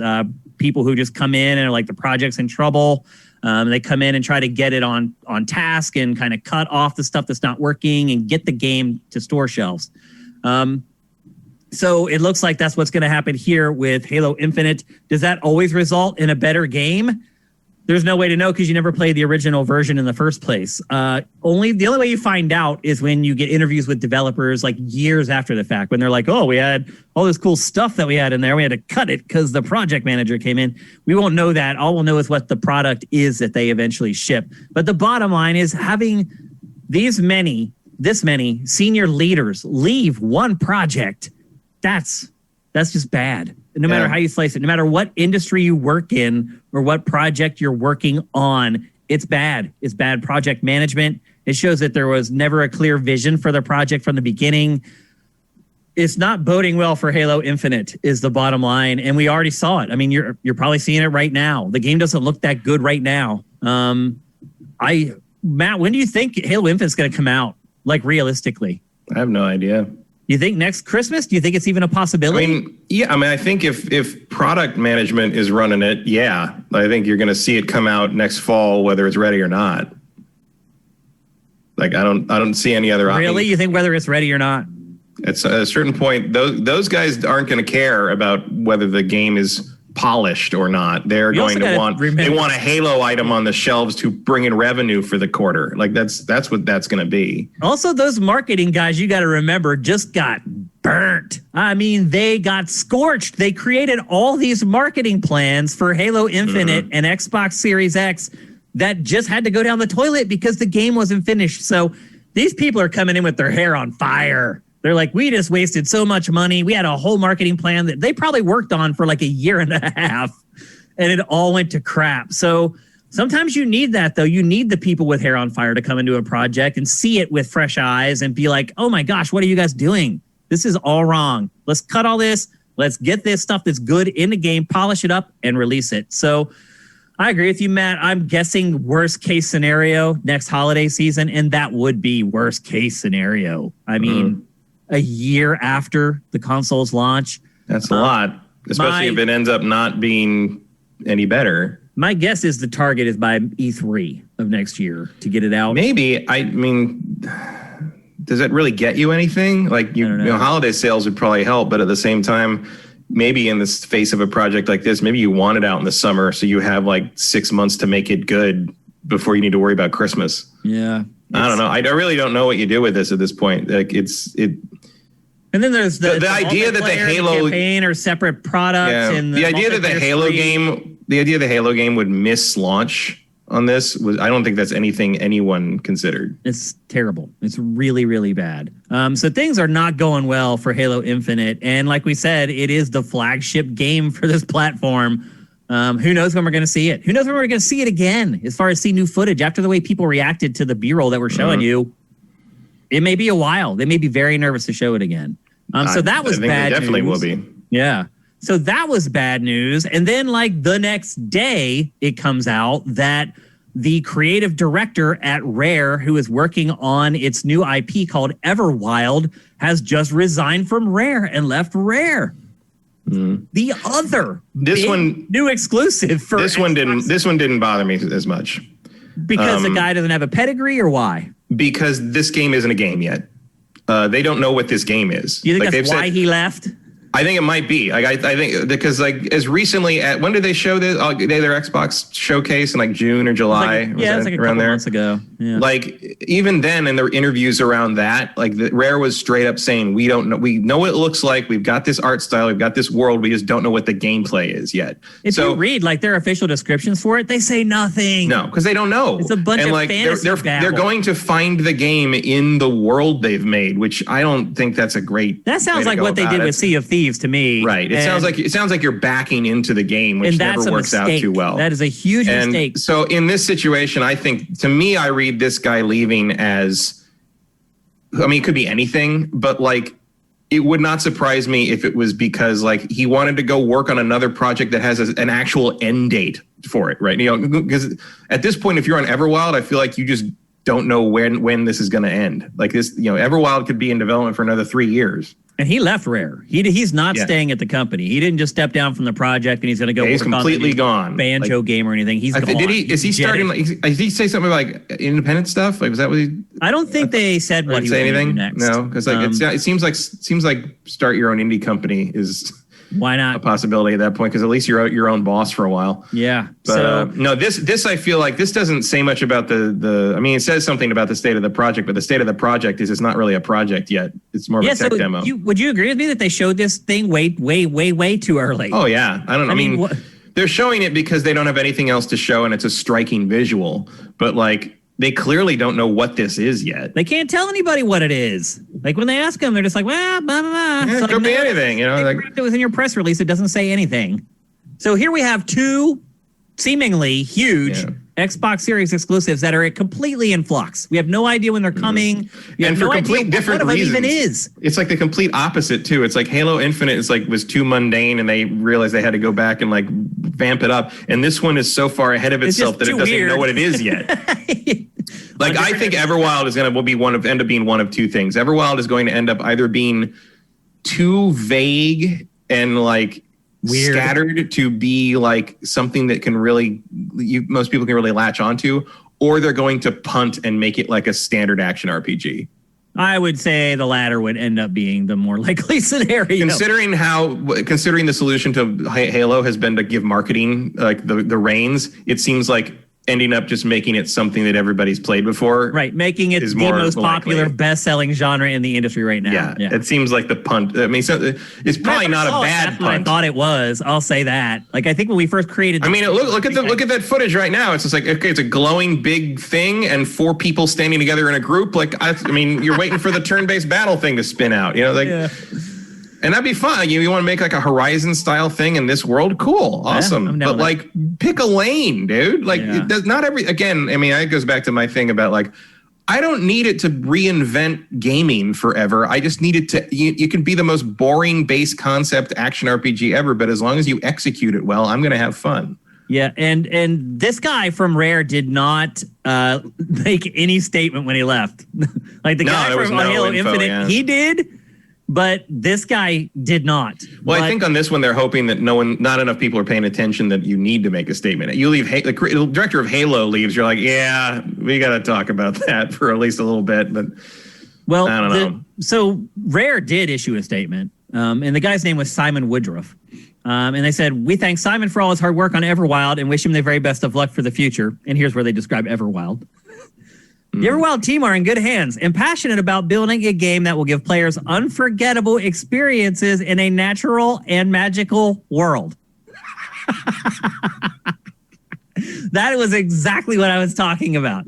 A bunch of fantasy babble that doesn't say anything. That's what we know of Everwild so far. So things are not looking good for those two games. The console's a week out. This is the last time we're just going to do like a random roundup of Xbox Series, whatever information. Everything will be a lot more specific and granular going forward. And there will be a lot more big stories to talk about where we don't have to pull a bunch of them together into one topic to make it work. So that's it. It's time for Series X to freaking get here. And when you come back next Wednesday for GameFace, I will be here with the Xbox Series X. And with that, it's time to turn the page. Not just to our final topic of GameFace episode 235. It's also time to turn the page on Generation 8. And as you guys know, we do our Game of the Year awards every year, and we'll be doing them again this year. And you may think, oh, well, they just roll some of the... No, we want to do generational awards separate from our Game of the Year awards. One, because they're just too dang long, and two, they're completely different things. So we're not going to mix them up. We are going to do our Generation Awards live right here, right now on GameFace episode 235. Now, as you might imagine, there's a lot to get through. So we had to kind of structure things pretty rigidly. So we selected 3 platforms, and both Matt and I are going to pick the best game for each platform and a runner-up for each platform. So we have 3 of those, and then we're going to give also our awards for third-party games. The 3 platforms that we're going to be talking about today are the Wii U, and I know that's weird, but Wii U is a part of this generation. It just died really fast. It launched with everyone else. Yep, the Wii U, the PlayStation 4, and Xbox One. Both Matt and I will be picking our favorite game for each one of those platforms and a runner-up, and then picking our overall favorite and second favorite third-party game from Generation 8. So we're going to kick things off with the little platform that couldn't, the Nintendo Wii U. Matt, the first thing I will say is when I went to make my picks for this, I had to go look. I could not remember a lot of great Wii U games. And so I had to Google it. And then I looked at it and I realized why I could not remember a lot of great Wii U games. And that's because there were not a lot of great Wii U games. In fact, the library... That was sort of the problem. Yeah. In fact, the library for that console is pretty much pathetic. So this, for me, was pretty easy to pick a runner-up and a winner. Matt, what was your runner-up for the best Wii U game of all time? My runner-up... honestly, I will say this was a pretty easy narrow down because there are only 2 games left on the Wii U that I would actually want to play again. And the runner-up is the Wonderful 101. Yeah. And there's just re-released. There's a little irony there because now I don't have to play it on the Wii U anymore. Yeah.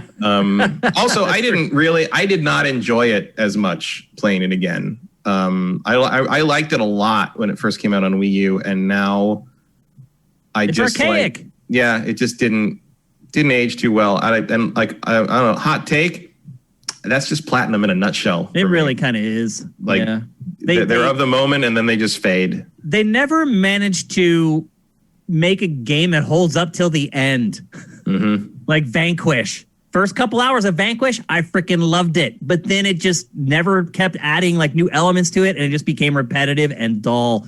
And that's the way a lot of Platinum games are, sadly, despite its pedigree and its reputation inside the industry.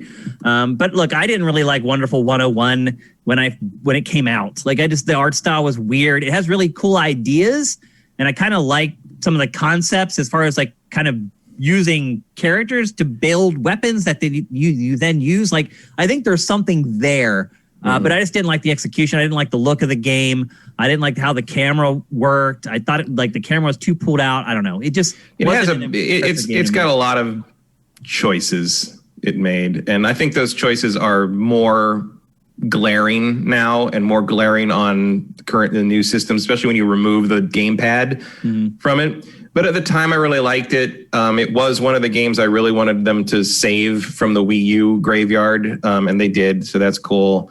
Even if I didn't fall in love with it again, all over again, that's fine. It was still one of my better experiences on the Wii U that was not a remake of an old game, because I didn't want to pick like Wind Waker HD because that felt like cheating. It's hard. The Wii U is hard, man. It's really hard. Or even like Twilight Princess HD, which I really didn't like on the Wii, but I liked a lot better on the Wii U because I could just play it with a controller. Right. Again, platform. Or like the Metroid Prime trilogy. Like it's so much stuff I like. I mean, I thought about like Tokyo Mirage Sessions when I'm like, do I really like? I didn't even like that enough to buy it again on the Switch. So and like Bayonetta 2 was cool. Like it's, and then everything else was like already on other systems. So it was not a hard pick once I narrowed it down to things that were exclusive to the system at the time, and I liked. It was like that, but that was about it. Yep. My first runner-up for best Wii U game of all time is Super Mario 3D World. Also coming to Switch here very soon. Yep. I mean, everything is going to. I did not adhere to it can only be available for Wii U for my two picks for this console. I don't think I could have picked two games if I did that, Matt, because all the good games are being brought to Switch because they undersold. I was trying to stick to like not previously on another system. Yeah, like it brought forward to the Switch or something. Like obviously Wonderful 101 was, so it doesn't count. But I didn't want something that was brought from a previous generation. Basically, okay. Yeah, so Super Mario 3D World initially. Yeah, this is its own game, and it is coming to Switch pretty soon. It is probably my least favorite 3D Mario platformer of them all.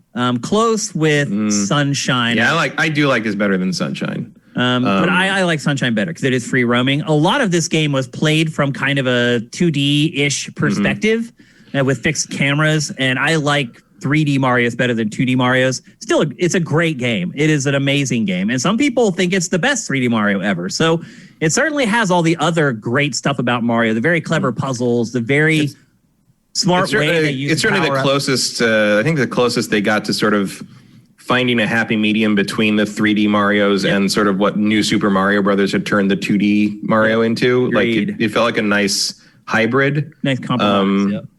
I liked it. I mean, I didn't put it on my list because I don't like Mario that much. But it's good. If you don't like Mario, you're definitely not going to like this one. That's for sure. Matt, and now it's time, drum roll, for us to pick the best Wii U game of all time. Matt, what is your pick? This is a very strong wording, but my favorite one ended up pretty much because I just looked through everything on my shelf, everything in the hard drive, and I'm like, well, there's really only one thing I really genuinely enjoyed to the degree that I would describe it as my favorite game on the system. Not necessarily the best game on the system, but my favorite game on the system, and that's Xenoblade Chronicles X. Yeah. Now we should say, look, we aren't saying that go to Metacritic and these are the games with the highest scores. We're saying these are the games that we like the most from these platforms. And I'll admit, Xenoblade Chronicles X wore out its welcome about 2/3 of the way through the game.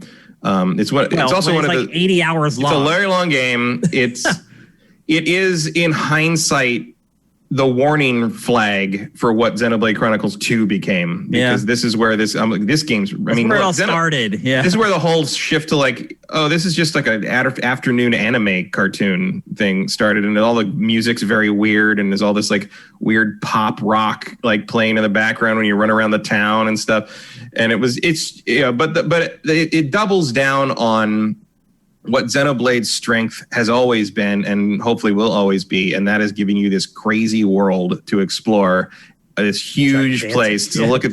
And this one really leans into it in the sense of you're on an alien planet and you're trying to catalog the life and you're trying to establish footholds in it. You're sort of exploring exploration is really the name of the game. Yeah. And I really liked that. And I thought that was done well, and sort of that feeling of constantly pushing out your boundaries and sort of where the safe places to explore were, and sort of that was right. And the only issue with it was early in the game, and by early I mean the first 15 hours, is your goal is to get the mech.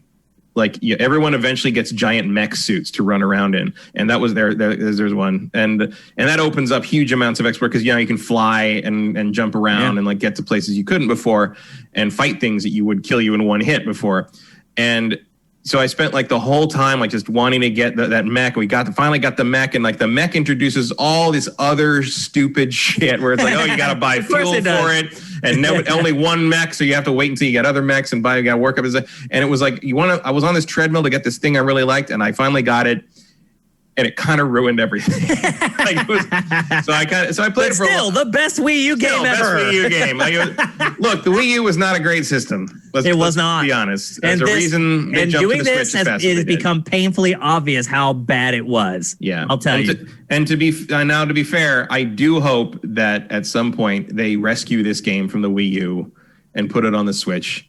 because it does deserve to. Oh, they will move Matt. forward. They think. You'd think.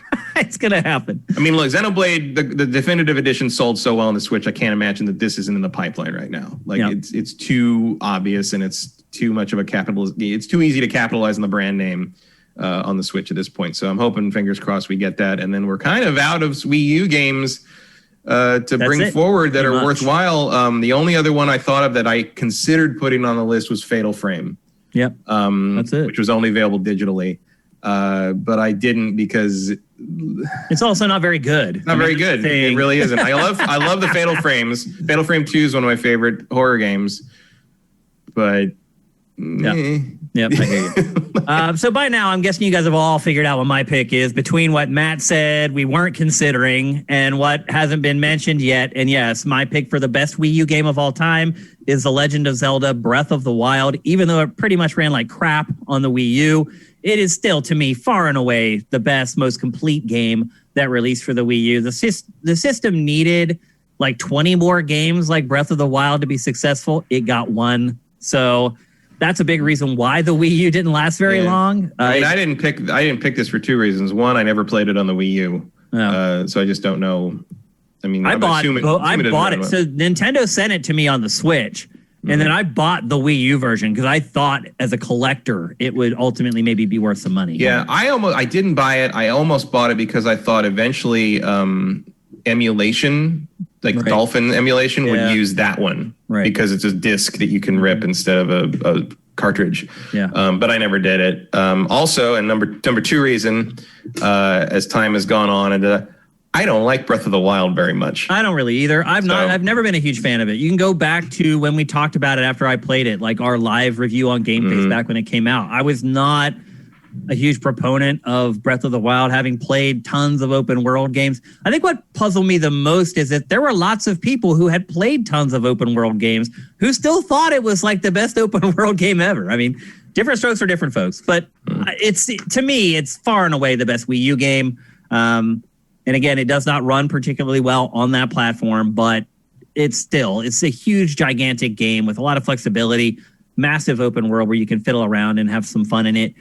To me, it was pretty clear that it was the best Wii U game that was ever released. So now it's time for PlayStation 4, where things get a little more difficult. Check that, a lot more difficult. Matt and I actually ended up picking the same game for our first runner-up, but then our winners are different. So, Matt, you just want to share what both of us picked as our runner-up? The Last of Us Part 2. Yep. It's been hard since I played that game to place it in the pantheon of PlayStation 4 games. I hadn't done it. I assumed it would be like top 10-ish or whatever. But then I started looking at the PlayStation 4 games and I was like, no, like this is definitely one of the best games to come out for PlayStation 4. Because the game came out so recently, we're not going to spend a ton of time talking about it. All you guys just got done playing it as well. I totally understand that there's going to be somebody sitting on their couch watching this show or at their computer chair watching this show telling us that we're crazy. It's the worst game ever. They ruined the franchise. You hate Sony now. You hate Naughty Dog now. I know it. I know there are people like that out there. I just think you're crazy. I think it's an amazing game on so many levels and more than worthy of runner-up for best PS4 game. What's your take, Matt?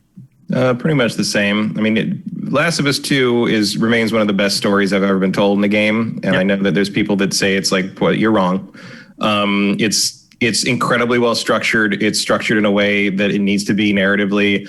It is a masterclass in how to write something that drives its themes home for the reason it's structured the way it is. I am very critical when it comes to storytelling about flashback usage, because flashbacks, there's always has to be a reason you tell things in a certain order. Mm-hmm. And one of the things games do all the time, shows do it and movies do it too, but games are the worst offender, is starting in media res, like starting in the middle of the action, and then you have to like catch up to that part or something like that. Usually they definitely didn't do that here. No, they didn't do that here. Usually when games do that, you have to, because like, oh, you got to catch people's attention with an action thing, but there's never a narratively motivated reason that I need to know that information in the order I'm given it. Yep. This game there is a reason why they give you everything in the order they do, and it's brilliant. It should be studied, how to unfold a theme and how to suddenly change your expectations and understandings of those themes and why the characters are doing what they're doing by suddenly giving you more information. And not in a cheap way, like, oh, we withheld this to fool you, but in a, oh, we've been building to this idea, and we're going to take this new information, and that's going to drive that idea straight through your fucking heart. And this game does that 3 separate times, and it works every time, and it's amazing. Like, and I speaking as someone who has never had much praise for Neil Druckmann's storytelling before this game. Like, I am not a fan of Uncharted 4. I never even finished it because I didn't like it at all. And he just, it's the culmination of his career. Yeah, Last of Us 1, I think, has a lot of problems that I think were solved by his whatever he did. I don't know, he took classes or had, I don't know, had more time on this or whatever, but he knocked this thing out of the park. And the gameplay, and that's why he's working on the show and everything else. The gameplay is strongly improved. Like, as someone who just played Last of Us 1 again, a lot of that gameplay was very frustrating to me, and this is not. Like, it all works. He may never make a video game again once he gets a taste of working in Hollywood. He may be like, what am I doing? Working in games. I mean, yeah. It's making shows and movies is not easy work, but I would imagine it's less grinding than game development. Yep, for sure. Okay, it's time for both of us to share our picks for the best PlayStation 4 game of all time. Let him have it, Matt. So my pick, sorry, Bloodborne fans, my pick is Horizon Zero Dawn. I was a little surprised. I thought at least Bloodborne would get one of your two. If Last of Us hadn't come out this year, it would have probably been my runner-up. Okay. But Last of Us is, and part of it is, I guess, is part of it because Last of Us is also, to me, kind of the culmination of the cinematic event Sony exclusive. Mm-hmm. You know what I mean? Yeah. And I like Bloodborne a lot. It's probably my favorite. It was probably my favorite Souls game until Sekiro. And a matter of fact, Sekiro might actually be number 3. Now that I think about it, that was kind of the balance there that I went back and forth on.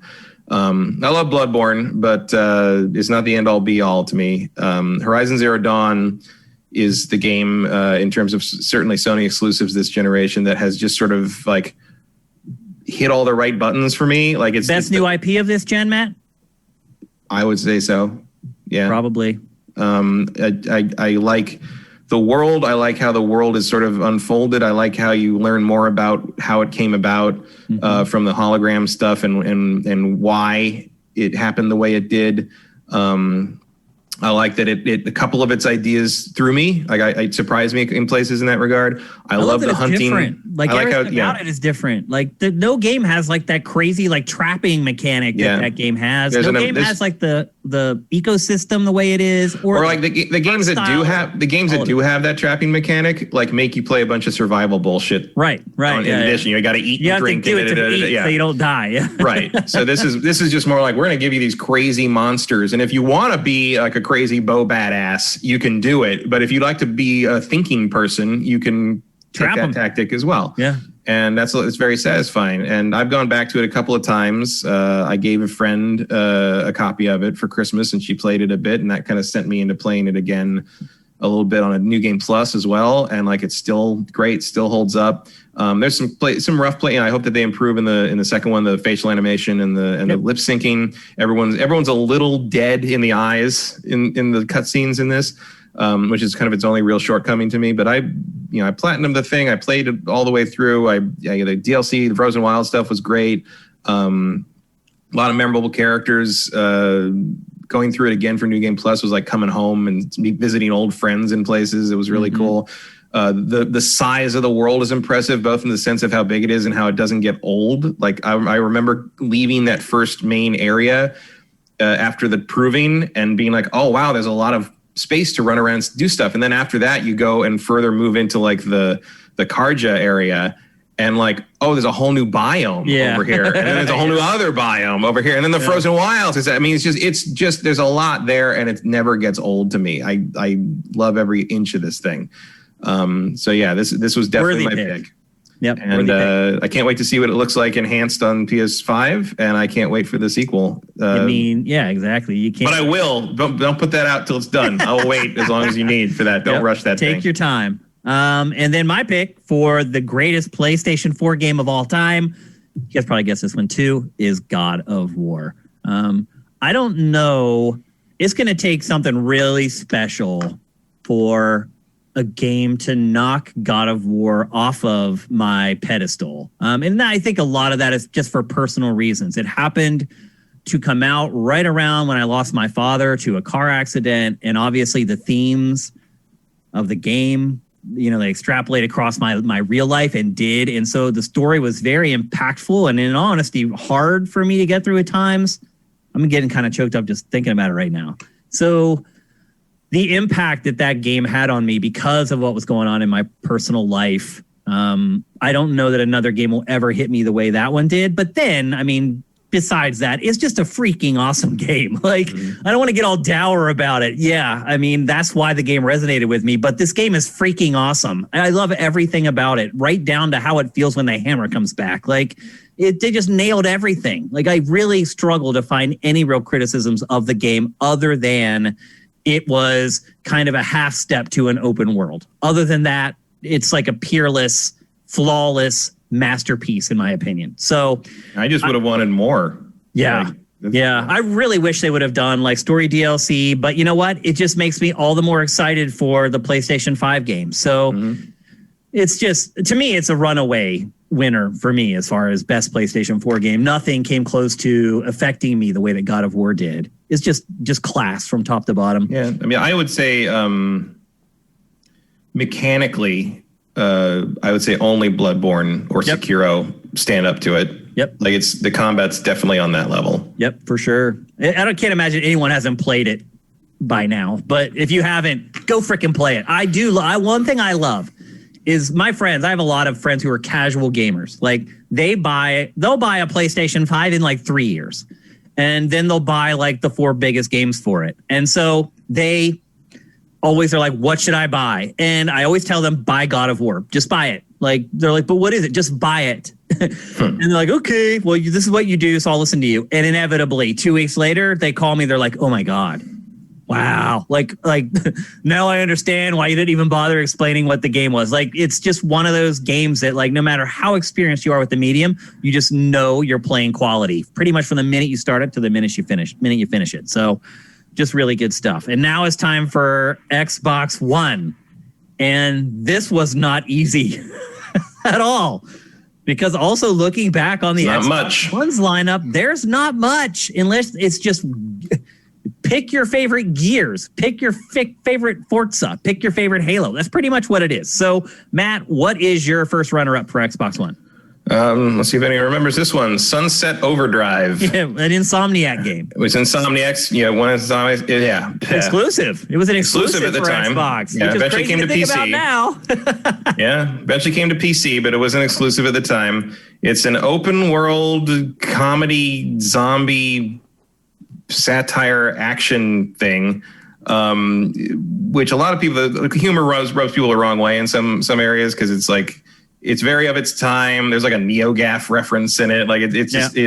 It's playing fast and loose with everything, and it can be a little obnoxious if you're not into that. I do like it. I think it's very good. It has some very unique mechanics too, with the wire surfing and all that. Yeah, I do find this to be a little bit of a prototype for Spider-Man for them. Yeah, for sure. There's some.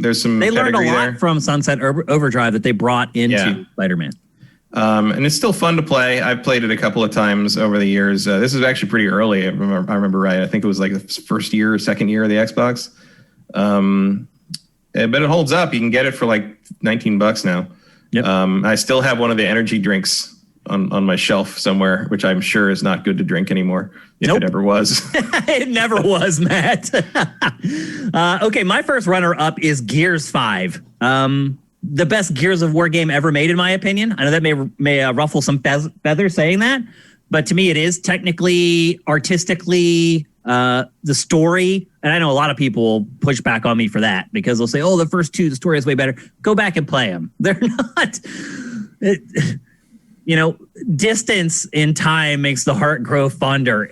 They're not, those first couple games are not as good as you remember them as. I went back before Gears 5 came out. I tried to play through the whole series in preparation for them. I got like halfway through Gears 2. Yep. Like it was and as far as I could it's get. hard. Gears 5 is the best Gears of War game. And I would also argue that what they pulled off with that game running on the base Xbox One is like witchcraft. It's so funny. I'm playing Watch Dogs Legion right now, brand new game on that same platform, and Gears just mops the floor with it. I mean, just makes it look like a joke. So technically, to me, the most impressive thing released on Xbox One, hands down. Also the best Gears game. So it easily was my first runner-up. And now, Matt, we're picking the winner of the best Xbox One game. And this is another one where we both picked the same thing. And just saying that, the hardcore GameFace fans probably know exactly what we're going to say. Yep. And the winner for the best Xbox One game of all time is Forza Horizon 4. And I know right now people are like, what? A racing game? That just shows you where the software was on Xbox One. Yeah. Also, it's a car PG. It's an open world car PG. It's true. Also, it's freaking like it is the best driving game of the generation. I don't think there's anything else that's close. I enjoyed this. No, not unless you want like a pure sim. Yeah. But in terms of like an arcade sort of like good time, nice just a hybrid fun thing, game. absolutely. Yeah. Like it's awesome. a huge improvement over 3, which left me a little cold. Yeah, actually. But 3 is still great. 3's good. They're both good, but 4 is by far the best. Also, somewhat of a technical marvel as far as what they pulled off on like Xbox One. Again, I'll just reiterate. To me, it's the best driving game of the generation. It's the driving game I had the most fun with. So you may say, oh, that's lame that Xbox One's best game is a driving game. I don't. Thank God somebody is taking the time to make driving games this good when no one else will. So yeah, like what else you got? Need for Speed has dropped the ball for like I don't 2 want to play any of the other ones, now. Matt. All I want to play is Forza Horizon. It's like when I play other driving games now, I'm just like, why am I not playing Forza Horizon? It's better at pretty much everything than this game that I'm playing now. So. Like I keep seeing the Hot Pursuit remake pop up on the pre-order list, and I'm just like, why wouldn't I just play Forza again? Yeah, like, there's no reason. And the crazy part is they keep adding to the game. If you go back and play it now, it's like there's so much content in there. It's like a brand new game. So yeah, the Lego thing is really cool. It's not as good as the Hot Wheels one on 3, but it's still really cool. And as long as I hope Forza Horizon continues to do the one DLC that's just completely wacky. Yep, like I really like that. I think they will. It's done too well. Those things sell like crazy, so they'll definitely do more. And now we are to the final category. All the platforms we've gone through, and now all that's left is third party. This one I thought was really hard. I had to think a long time on this one because there's just so many games. But then the other thing I would say that I saw researching this, Matt, is that third parties were not great in Generation 8. Like if you look at all the top reviewed scores on Metacritic for this generation, there are hardly any third-party games in there. Like hardly any at all. So Sony and Nintendo really ruled the high-level roost with their exclusives. Yep, absolutely. I mean, with the Switch, not the Wii. Yeah. Like, yep. So if you look like, but the Switch isn't over yet.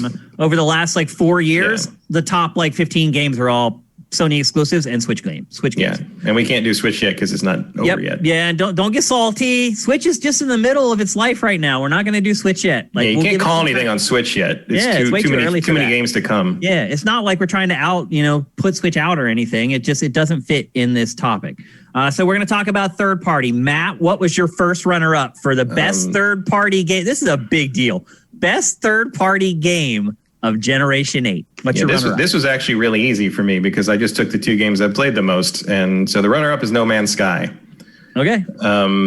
Which, our worst game ever. Hello, it's Sean Murray. I don't think this will surprise anyone, Matt, no one who's watched the show is aware. 5 episodes of GameFace. You knew he was going to pick this. So I put about 600 hours into this game. Just over the years. Stories. Matt, you've told probably like 5 hours worth of stories on GameFace about No Man's Sky. Yeah, No Man's Sky it has changed a lot in the 4.5 years since it was released. It's an understatement. But it's a very different game. If you haven't, for some reason you are not aware of what this game has become, you should give it a shot because it's way different and way better now. And even as someone who liked the launch version well enough, like this is a completely different thing now. I go back to it almost weekly. I would say I put a couple hours in every week, maybe every 2 weeks. In part, even if it's just a loaded up, I take all the activated indium out of my indium mines and sell it for millions and millions of units, so I can keep up my 2 billion unit bank account, just in case I need to buy a new freighter. Here's what I like about this pick, Matt, is that it is a game that has kind of lasted across the generation and evolved into. I mean, even at the beginning, it was a great game all on its own. But that wasn't good enough. Like, they continued to evolve it until it became something almost unrecognizable, but way more awesome. Yeah. Like, and they're still doing it. Yes, like it just doesn't happen that way. I totally understand why you picked. I considered having this be one of my picks for the Xbox One X launch. Oh. Or Xbox Series X launch, because if you don't have it, you haven't played it, it may blow your freaking doors off. Yeah, absolutely. So since the next gen update's coming that same day or that same week, might be worth trying. Not a bad pick, man. Honestly, yep. That's a good pick. But it was not my pick. My first. That does not surprise me either. Well, this pick surprised the crap out of me. I just want to admit, like, I never dreamed that this game would make one of my top 2 when I started doing this. And the runner-up for me is Red Dead Redemption 2. And this goes back to what I was saying just a minute ago about when you really sort all the games from this generation and you look at it, third parties really drop the effing ball, Matt. I mean, other than like a couple Assassin's Creed games, no third party game scratched a 9.0 or higher. Like, it's crazy. Like, I don't know why. It does seem that with this generation, time became a huge factor. If you had 3 years or 2 years or 3 years to make a game, your game, even if you were really skilled and were really good at creating games, probably was going to end up somewhere between an 8 to like an 8.7. Only the studios that gave 5 years, 7 years, 8 years to create games, the first party guys are the ones who got up over a 9, except for this game. Red Dead Redemption 2. I feel like I was as frustrated playing this game in equal measure to how elated I was playing this game. There are peaks that are crazy high, and then there are these crazy low valleys, and then it goes back up again. It was hard for me to accept that it ultimately is one of the 2 best third-party games that have come out this generation. But after looking into it and really just kind of searching my soul a little bit, it is. I hate to admit it. It is so polished, and there's so many contrivances that are so annoying. But the craftsmanship in this game is just so hard to deny. And the story was pretty good. I was a little disappointed in it ultimately. I thought it would be better than it was, but still probably better than your GTA trope that you expect from Rockstar. I was just surprised that this ended up making the cut for me. I saw a lot of people in chat when we were discussing some of the other platforms. They were throwing up Red Dead 2 over and over again. So I'm definitely not alone in this one. A lot of people really like it, but you and I just really aren't 2 of them. But I mean, it might make my top 10 for third party stuff, but I would probably put Odyssey above it and several other things. That was the fringe game for me. That was the one that was like butting up right against it. And I ended up going for Red Dead because it's a more unique theme. I felt like I wouldn't say that. No, I think Red Dead has better craftsmanship. Although I will say this. In terms of building the kind of environments in the world and the animation and everything, yeah. But what Ubisoft accomplished in the amount of time it had is But impressive. I did go back to play this, like when Red Dead Online kind of got some updates and they gave away some free stuff and things. So I went, and I think I got through some free stuff through Twitch Prime for Red Dead Online. So I went back and played it some more. And like, I still hate playing this game. Like, I not hate playing it, but the feel of playing is irritating as hell. Like it just doesn't feel good to play. I know, I get it. I'm playing it in spite of the gameplay, which is never a good thing to me. Yeah. But it's like I want to see what's over the next hill, and I want to do this. This activity sounds a lot of fun. Oh, it's not fun to actually do it. Yeah. But I want to have accomplished it. It's a weird tug of I war hear you. this game is. I And agree, like I that's hear sort you. of how what Rockstar's become. But I just think it because just they will shows not- how poor the third-party output was in Generation 8. It just wasn't up to par. Yeah, where it I don't think I agree with that, but I think I would be. I think my top 10 or top 20 third-party games would include a lot of indie stuff. Yeah, Like, that doesn't surprise me at all. and like stuff like that began on PC. Like I don't think that was a problem on PC. Like Divinity Original Sin 2, a really great game. Eventually came to consoles. Do I think of it as a console game? Not really. Yeah. Like it's that kind of thing. Like that whole top-down RPG had a big renaissance, and a lot of those did eventually come to consoles. But it didn't really enter my head to think of them as that when we were talking about this. Yeah, I can hear that. But like there's stuff that was good, but like this generation really was the generation of the exclusives, and that's one of the main reasons the Xbox became irrelevant as fast as it did. And that's also one of the reasons why we're telling you to buy a PS5. Right. Just being honest. And here it is. Both of us, we ended up picking the same game as the winner for the best third-party game of Generation 8. I don't even think we really need to talk about it because we've talked about it so much across the years. The Witcher 3 Wild Hunt. I think we've probably talked for 10 hours about The Witcher 3 at this point, why we like it more than other games. All I can say is that I have played this game to 100% completion on 3 separate platforms. Yep. The only other game I've done that with that I can recall in the last 2 generations is Skyrim. Yeah. I mean, the biggest reason I picked it over Red Dead 2 is that I liked playing it more. It goes right back to what you're saying, and I'm a gameplay first guy. And look, even The Witcher 3, when I first started playing it, I was like, this doesn't feel great. But to me, compared to Red Dead Redemption 2, it feels amazing. So also the DLC was way better for The Witcher 3. It lived on much longer than Red Dead. Red Dead's post-launch support, to me, I haven't even gone back. Like, I just don't care. So The Witcher 3, for both of us, best third-party game of Generation 8. And then a couple things to kind of tease before we go to Q&A. And you're probably like, okay, well, you just announced all these platforms. What's the best overall game of Generation 8? What's the game of Generation 8? We're not going to share that yet. That is actually coming in our Game of the Year awards in December, along with the platform of the generation. So 2 huge awards that'll be added into our Game of the Year awards for the first time and the last time for probably another 7 years. So it's a big deal. So there you go. There are our generation awards for Generation 8. It has been an amazing generation, Matt. I have been getting really sappy working on this segment for the show, just thinking about it. Because this generation was like the Sifted generation. I worked at big outlets all the way through, the PS3 and Xbox 360 era, and was at game trailers when the new platforms launched, but never really covered the new platforms at game trailers. I did all of that here at Sifted. So this will always be a very special generation for me. The first one that I covered as under my own business. Like, I still have to pinch myself sometimes that I'm running my own gaming website. It's really crazy. And this generation, without it, who knows if Sifted would still exist. So I'm very appreciative of everyone who makes games and makes hardware. Without it, you and I wouldn't be able to do what we do.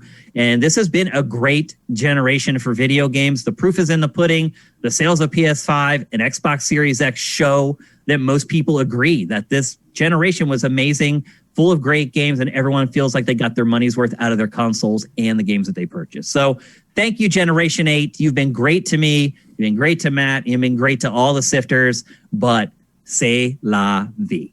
All right, let's get to some questions. We can't take many. We went way over. I knew getting this show done in a decent amount of time was going to be a challenge, and I failed. So I'll just fully admit it. I failed to corral the show and get it done in time. So we're only going to answer a couple.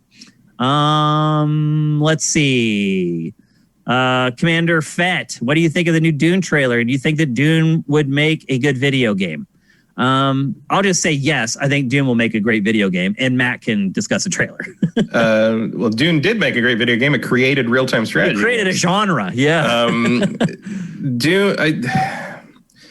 The trailer looks pretty good. I am skeptical. I mean, Dune. I'm not a fan of the book. I think it's a slog. But I do like a lot of the concepts and world in it. I do actually like the David Lynch one. Okay, not because it's a good adaptation of Dune, but just because I saw it when I was a kid. And it was one of the weirdest things I'd ever seen, and I loved it. I will say this: Denis Villeneuve, or however you pronounce his name, has never made a bad movie. I like every single thing he's ever directed. I'd say everything he's directed is either good or great. So if anyone can do Dune properly, it's him. So my faith in this movie comes entirely because of the pedigree of the director and the fact that if he didn't have a plan for this, I don't think he would have tackled the project. I also think the trailer just looked great. Like, trailer looks great. Yeah, I mean, you know, you can't trust trailers too much these days. Like they're very calculated, but like the only skepticism I have is just that general sort of Dune doesn't translate very well thing.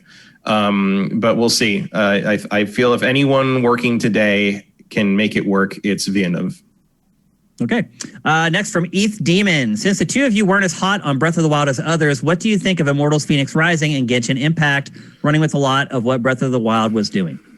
Go ahead first. I think Genshin Impact takes a lot of the look and kind of deals with the kind of the crossover element stuff, but it doesn't really feel like Breath of the Wild much outside of the climbing with the stamina bar. Like it's more of a straight up kind of action open world JRPG thing. Yeah.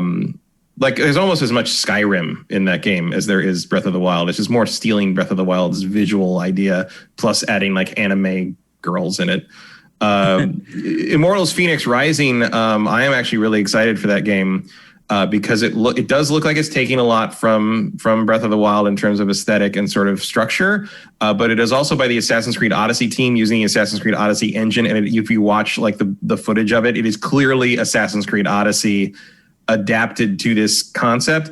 And at the very least, it looks like Breath of the Wild that remembers to be a Zelda game because there's dungeons in it with like actual dungeon stuff and puzzle. Like it looks more like what I would have wanted Breath of the Wild from Breath of the Wild. So yeah, I'm very into that. I've been watching a lot of footage of that game over the last couple of days because working with Vincent on a segment that he was working on. And at first, when I started watching the footage, I didn't like it. It did kind of grow on me over time, though. But the most striking thing to me is that of the two games, Genshin Impact and Immortals is definitely way more like Breath of the Wild. Yeah, it really is kind of a carbon copy, but it doesn't have the cool, fun, like physics stuff that Breath of the Wild has. So there's I definitely would not expect Immortals to be. It's not a Breath of the Wild clone. It is a mod of Assassin's Creed Odyssey that takes inspiration from Breath of the Wild. Yeah. Okay, one more. And this one's from Wampler. I'm sorry I can't answer more, guys, but we're way over. Give us the TV review. And I was chatting with him before and he's like, what's up with the TV? I'm like, ask me at Q&A. And he did, so I'm going to answer it. So I did get the LG CX. I still have not peeled the big plastic film off the front of the TV. Oh, you're killing me, Smalls. Because I know it's going to be maybe one of the most satisfying things I ever do in my entire life. So you know when you get your cell phone and you peel that plastic off and you can't really explain why, but it feels really satisfying. When I got my iPhone, I got it in the Apple Store, and I bought a screen protector, and their whole thing was, oh, we'll apply the screen protector, and they took it out of the box and they pulled the film off, and I was like, I didn't say anything because I didn't want to be weird, but I was like, oh, I wanted to do that. Well, the LG CX screen, the whole screen is covered with one of those, so I will say when I got my 4K LG. I had like my low voltage electric company that did all the wiring in the house. They installed and put it on the wall and made it all work with the smart home stuff. But they called me over and were like, "You want to tear the thing off?" I'm like, yeah, I do. Like they knew.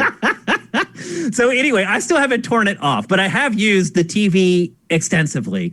And just bottom line, I love it. It's an amazing TV. But I will say this: I think 1080p looks better on my plasma. I'll just say it. Like, native resolutions will always look better on the native resolution of a panel. That is true. It just looks more natural. There's something about OLED that it almost looks like things have like almost an edge around them. I can't. It's not that. It's the upscaling of the 1080p image. That's what it is. That's probably what it's it because is. you're upscaling to 4K or 2K or whatever. That's probably what it is. Using the upscaler on, and it looks Can I turn fine. off the upscaler? I think you can force it if you want. I don't do that, but no, like what you're seeing there is, a panel is designed to show something at a certain resolution, and a picture that is in that resolution and being displayed at a panel's native resolution is always going to look better than something that has to be. Yeah, because there's an algorithm that's affecting somehow. it. It's processing it. Yeah, I totally get that. So I will say this, 1080p to me looks a lot better on my plasma. But dude, this TV is so freaking awesome. Like, I just keep throwing stuff at it to see how it performs. Like, man. It's a and then the HDR really makes a difference. Ghost of Tsushima. My gosh. When I put when we installed this TV, because at the time all that stuff was not. So what I loaded up first was Horizon Zero Dawn. Oh, that looks amazing too. And I just keep playing games just to see how they look. It's awesome. It stopped the installation guys in their tracks. Like they're like, whoa, like we hadn't seen anything, because usually people are like testing like Dark Knight on it or whatever, and I'm like, I want to see what a game looks like, because that's what I'm going to be playing on this thing. And I loaded up, and the one guy was like, What a game is it? And like he wrote down like what it was. Like clearly, I sold a couple copies of Horizon Zero Dawn that day. So it's striking the first time you really see it in your. The 4K is amazing. Going on YouTube and watching the compressed 4K videos is stunning. Like in 4K, it will blow your freaking mind. The other thing I like about it is it has 4 HDMI in, and it's like a switcher. Like, I don't really need a receiver anymore. Like, I was using it like everything feeding into my receiver, one line out of my receiver into the TV. I don't even need to do that anymore. The problem I've been having, though, is I've not been able to get ARC to work between the TV and my receiver. Even though my receiver says that it supports it, I just can't get it to work. So I'm still trying to figure out what I'm going to do about audio. The TV is amazing. You will not regret it. It is still on sale at Costco for that same price, and will be for another couple weeks. It's amazing. I have no buyer's remorse whatsoever. And I think that's probably what people wanted to know. Do I regret buying it at all?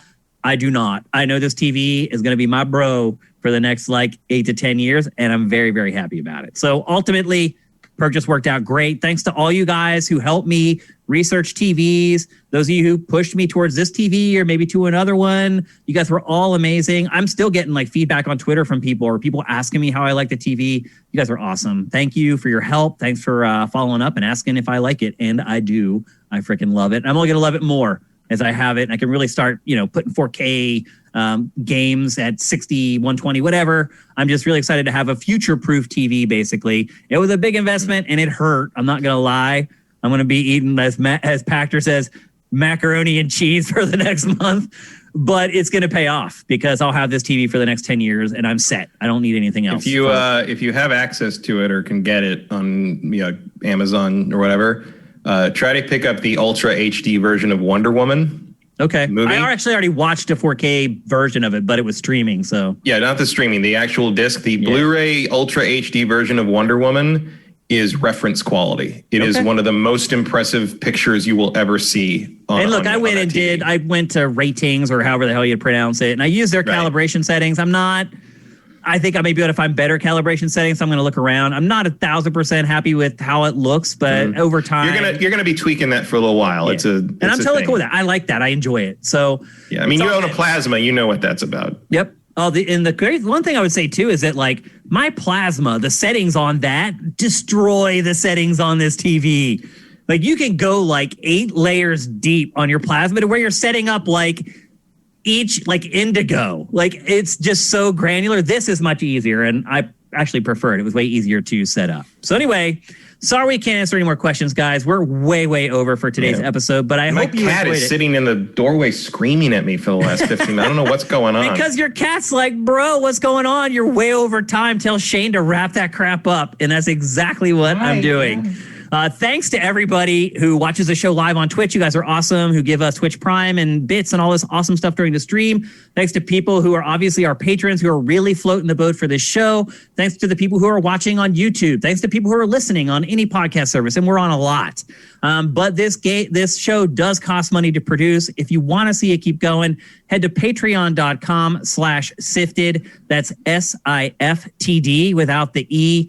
You can give us $1 a month if you just want to help us out. You can give us $100 a month if you're wealthy and you're like, I love what you're doing. It's totally up to you. And we appreciate every frickin' penny. If you want to find me on Twitter, I am at Dinfire.